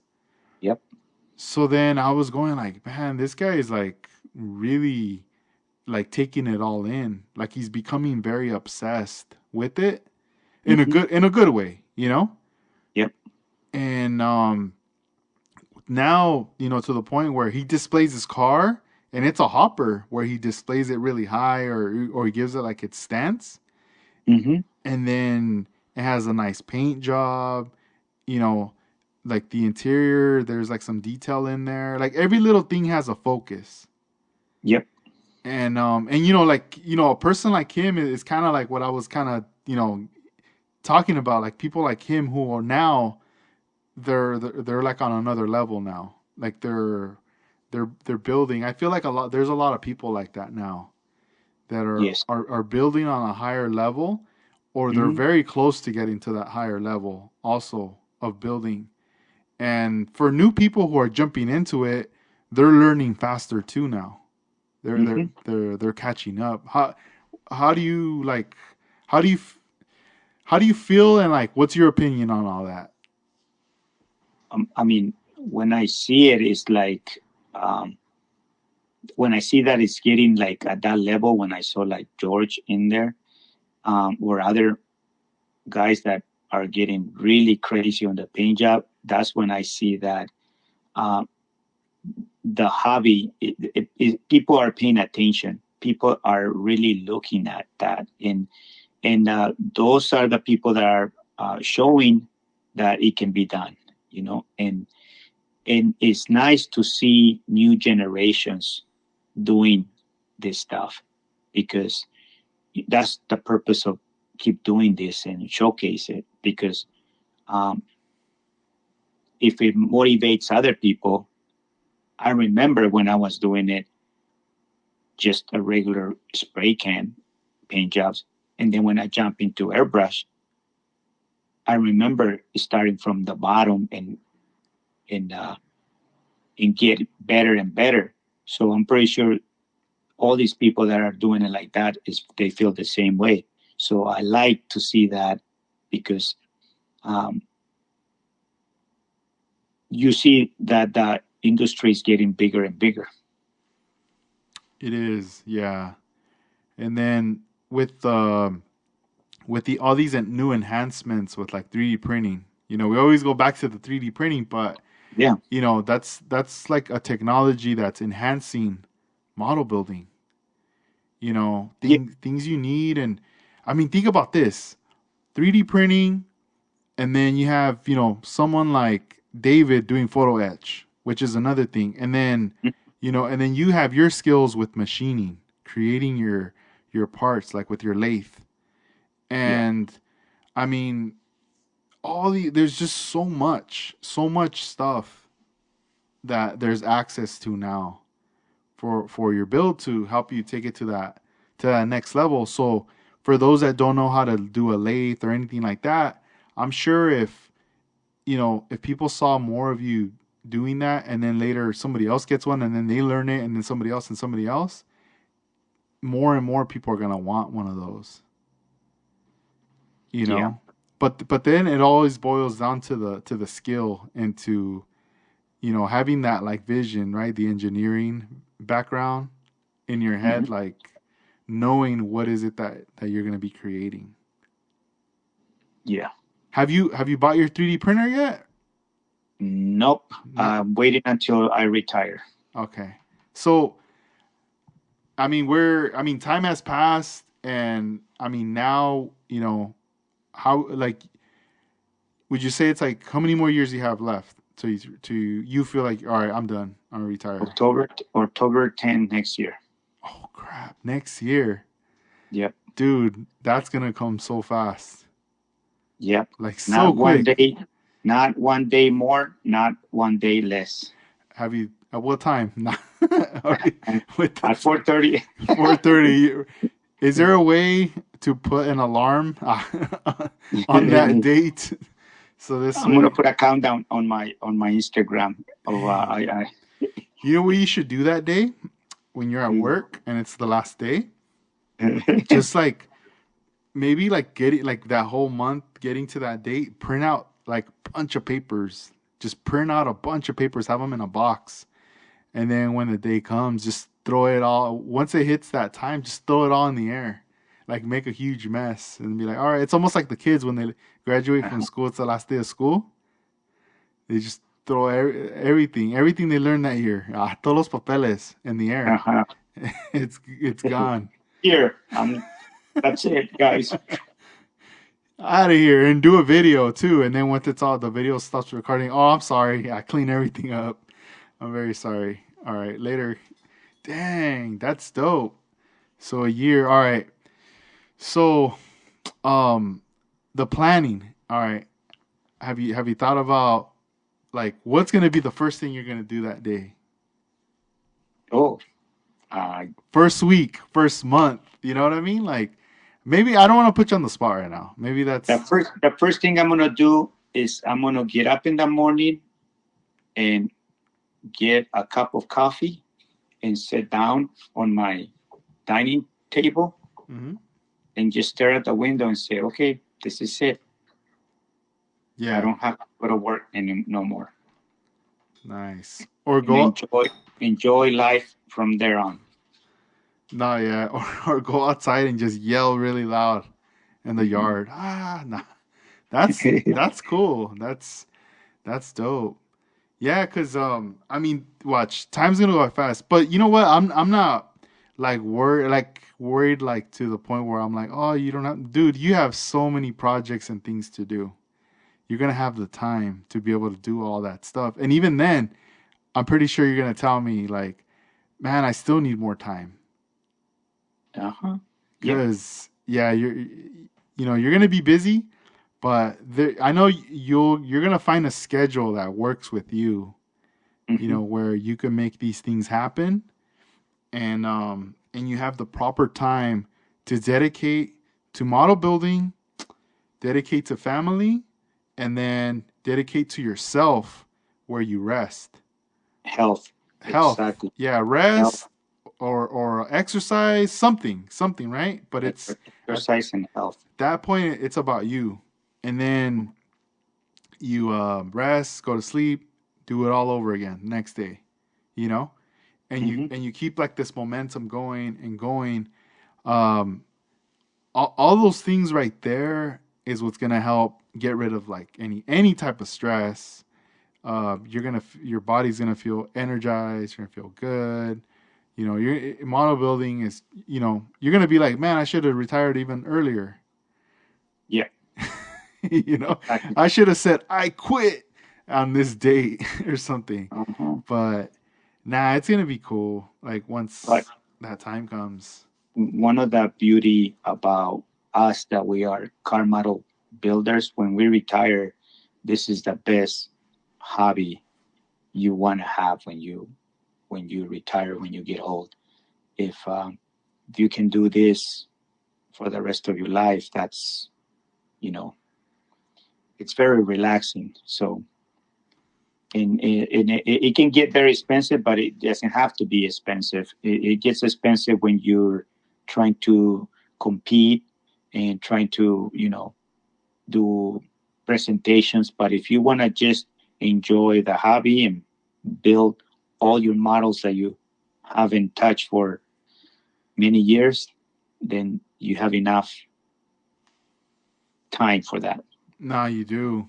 Um, do you think or do you plan after you retire? to come out with your own line of products, Yes. like masterpieces products, Yes. but it's like designed and approved by Armando Flores. Yes. That's the idea. I want to support the car model industry. Yeah, dang, that's gonna be That, awesome. that's what I want to do. Yeah. And it has to be something that it's very unique. Mm-hmm. Oh yeah. I mean, doing that's gonna be awesome because that's gonna be like another creative outlet where there's gonna be things that are gonna come to mind, things you've probably had, you know, in your mind thinking about for so long that has not been done. That Hmm. is needed, Yeah. and you'll be able to come out with that and create it. Yes. That's yeah. Yeah. That's that's why I'm not doing any of that right now. I want to do it when I retire because I don't want to kill the hobby, my pleasure right now. I'm still Mm-hmm. doing projects. I'm probably still going to be doing a lot of projects later, but once I'm not forced to work 8 hours a day, 5 days a week, Mm. then I can use it, utilize that time for, you know, for a business. Yeah. No. Yeah. Yeah. Because you're gonna need your time of dedication for building, but then also some time to dedicate towards the technology, of what you want to do with designing and all that. Yes. Dang, that's gonna be exciting. So now, before we wrap up this episode, I wanted to bring up what's next on the bench. Have you thought about what model car or model cars will you be bringing out this year before this year ends? Because we're already end of May is coming, and we got what 6 more months till the year 2022 ends. Yeah. Can you tell us or mention some cars of what you have planned for this year? There's the 118 scale Gypsy Rose. That's the one that Jerry's gave me a body, and I already did that. You know, Is that the, that's the that big one that you had on display? It's yeah. is it resin, right? Casting No, or it's resin, but it's a body. It's not like those red cats. No, it's a 118 scale, like the first generation that Jerry's did with hydraulics. mm-hmm. But this one's going to be a program the hydraulics, and a guy that is helping me on that. It goes by the name Aztec Designs, and Ramon, and he's basically he works on robotics, and he's basically designing the whole suspension on the car to give it the most realistic old school setup for hydraulics. So my focus is going to be to get that car painted, maybe not finished because it's going to be a lot of work, but at least Mm-hmm. the paint job. And then I got Mercado's Rivi. It's already body work. It's already the base done. So that one I can get it done quick. I also have another Rivi that is called Mi Vida Loca.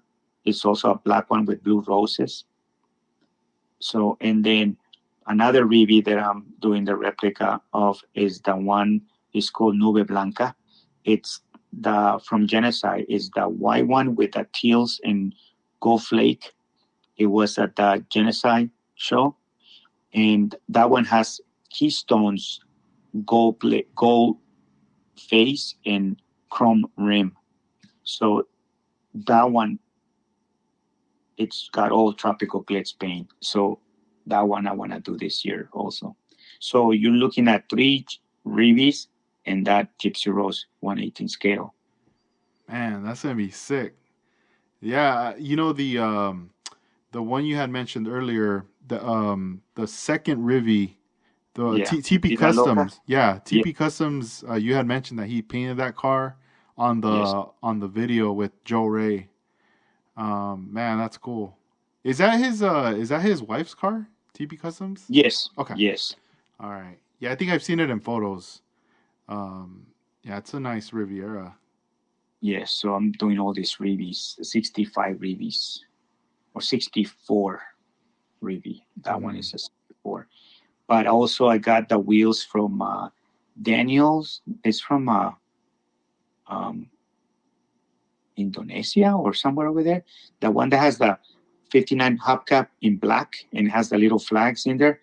I got the wheels from him, and those are perfect for that car. Okay, yeah, he's like out in Europe, right? Yeah. Okay, Yes. yeah, I've seen his wheels. I mean, he's been doing wheels for quite a while. Yeah. Yeah, Yeah. that's And cool. and his wheels are very nice too. Yeah, did it take long to get to you from Europe? Nope. It's Nope. pretty fast. It was pretty fast. He had it in stock, so it was a quick process. Yeah, it ended up working out right Because then. sometimes he deals with a chrome plater from the one that Jerry's used to use, Mm-hmm. and so I don't know if he's getting the chrome fast enough or he switched chromer. I don't know, but those wheels are perfect. Yeah, they're gonna look really good with that. Yes, I already mark him up, and all I need is the lacing on that car and some few more patterns, and then I can shoot the clear, and it's the paint job is sealed. Mm-hmm. So I don't have much left to do on that paint job. On Mercados, I already got the base, I already got the main thing, which is the body work, and it's just a matter of getting the paint job. That Yeah. being the candy, So that'll be like a his polish. replica of his car Yeah, right there. of that car. Damn. So those reviews are the ones that are calling me out right now for this year. Yeah, that's how I remember calling you out. Then you go. Juan could put his like they're cruising Yep. with the other ones. You know, the one he Yeah, did. that one came out beautiful. It did. He, yeah. No, yeah. When I saw it at the SoCal Open, I was like, man, this thing's bad. I was like Hmm. taking a bunch of photos of it, and that was my pick right there for the SoCal Open. Yes. Yeah, that was a really good event. I mean, there was a lot of cars that I was like, the moment like I had a time to walk around and like check out some of Hmm. the cars, and Yeah. it was cool to see all those different cars there. That was pretty cool. Yeah, it was better than last year's. Yeah, I think because of the date too. It was like on a like in October, Hmm. so not the response wasn't as big as this one being in the beginning of May, like for the Yeah. summer. Yeah, and there were more vendors, right? Yeah, there was. There was a whole lot more compared to last time. Like Hmm. more people came through. Some people I had never seen before. But yeah, there was a lot. Even this one, I decided to get two tables instead of just one.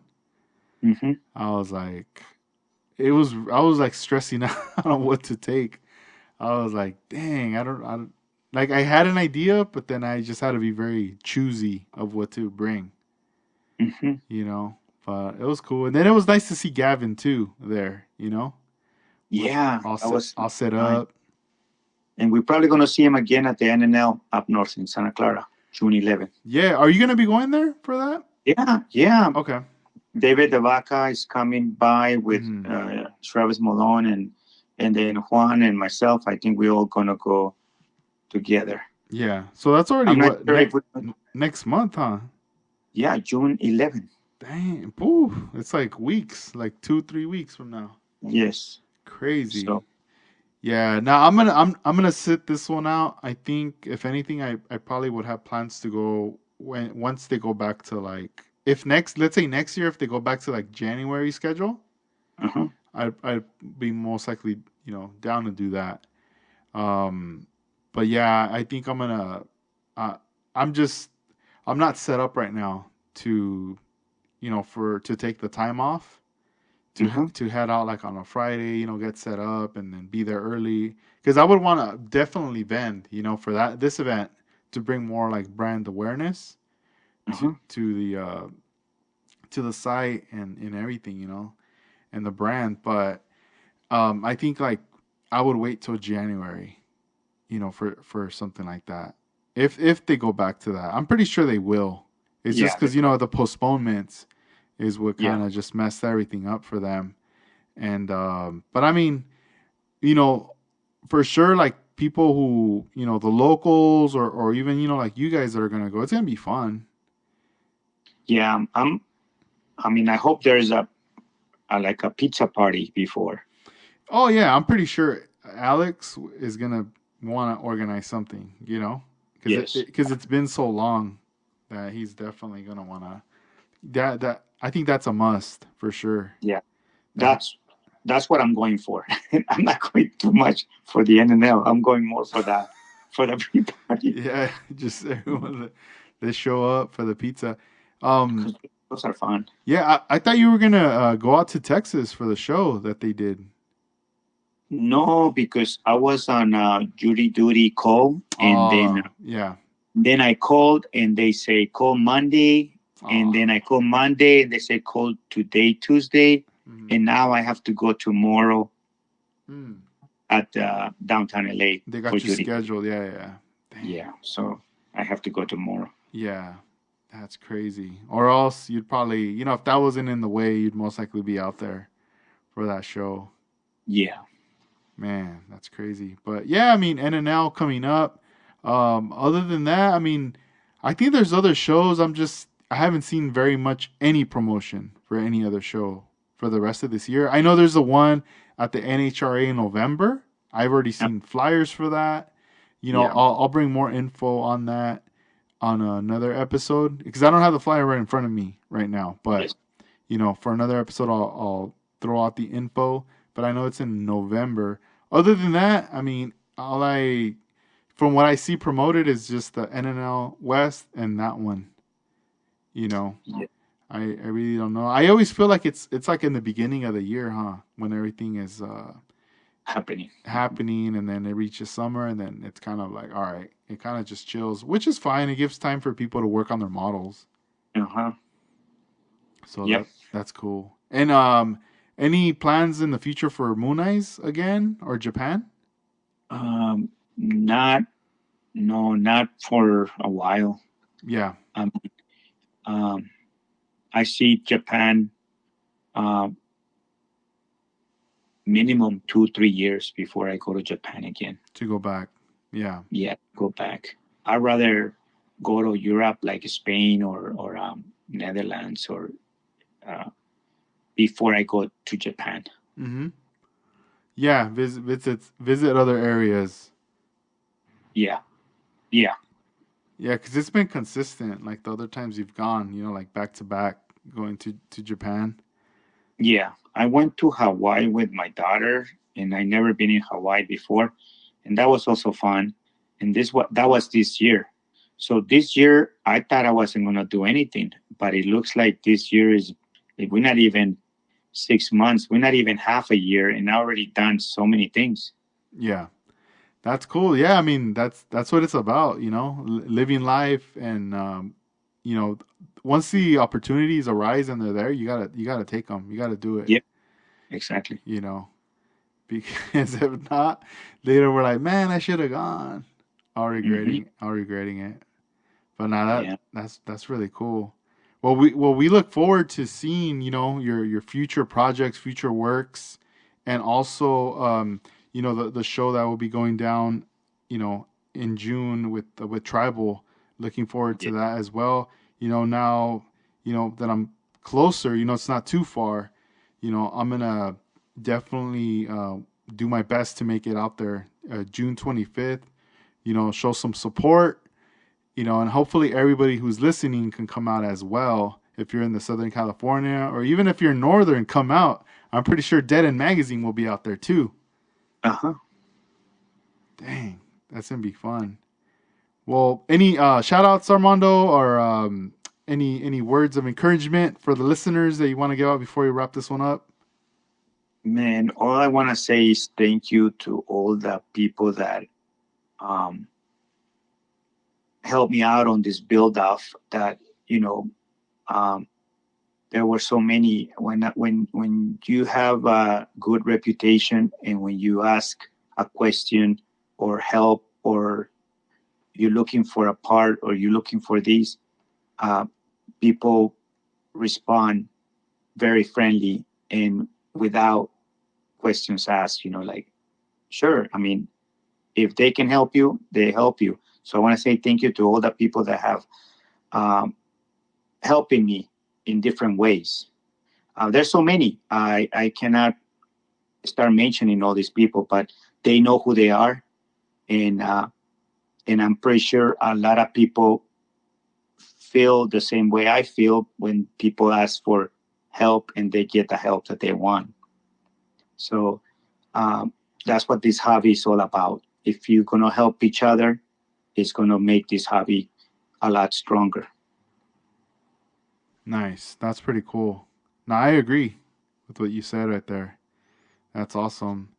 Everybody who's tuning in, this was episode number 166. If you guys want to check out Armando Flores' Instagram page, you can follow him at Armando Flores 1032. And I will also be tagging him when the episode is up live. I'll do the post. This way you can also, check out his stuff if you have not been following him yet. If you're new to the podcast, we do weekly podcast episodes. But this was a fun one, Armando. A pleasure having you. We'll definitely have to have you back in the future to see what you've been up to. Because, I mean, you're always, you got something in the works all the time. And I know you're keeping us up to date with your Instagram and in the stories as well. But it's nice to hear it from you, and thanks for taking the time, for blessing us, with everything. Everything that you're doing, keep up the good work. Thank you. Thank you, Edgar. No, you're welcome. Well, you have a good rest of your night, and we'll talk soon. All right. Peace. All right, Armando. Later.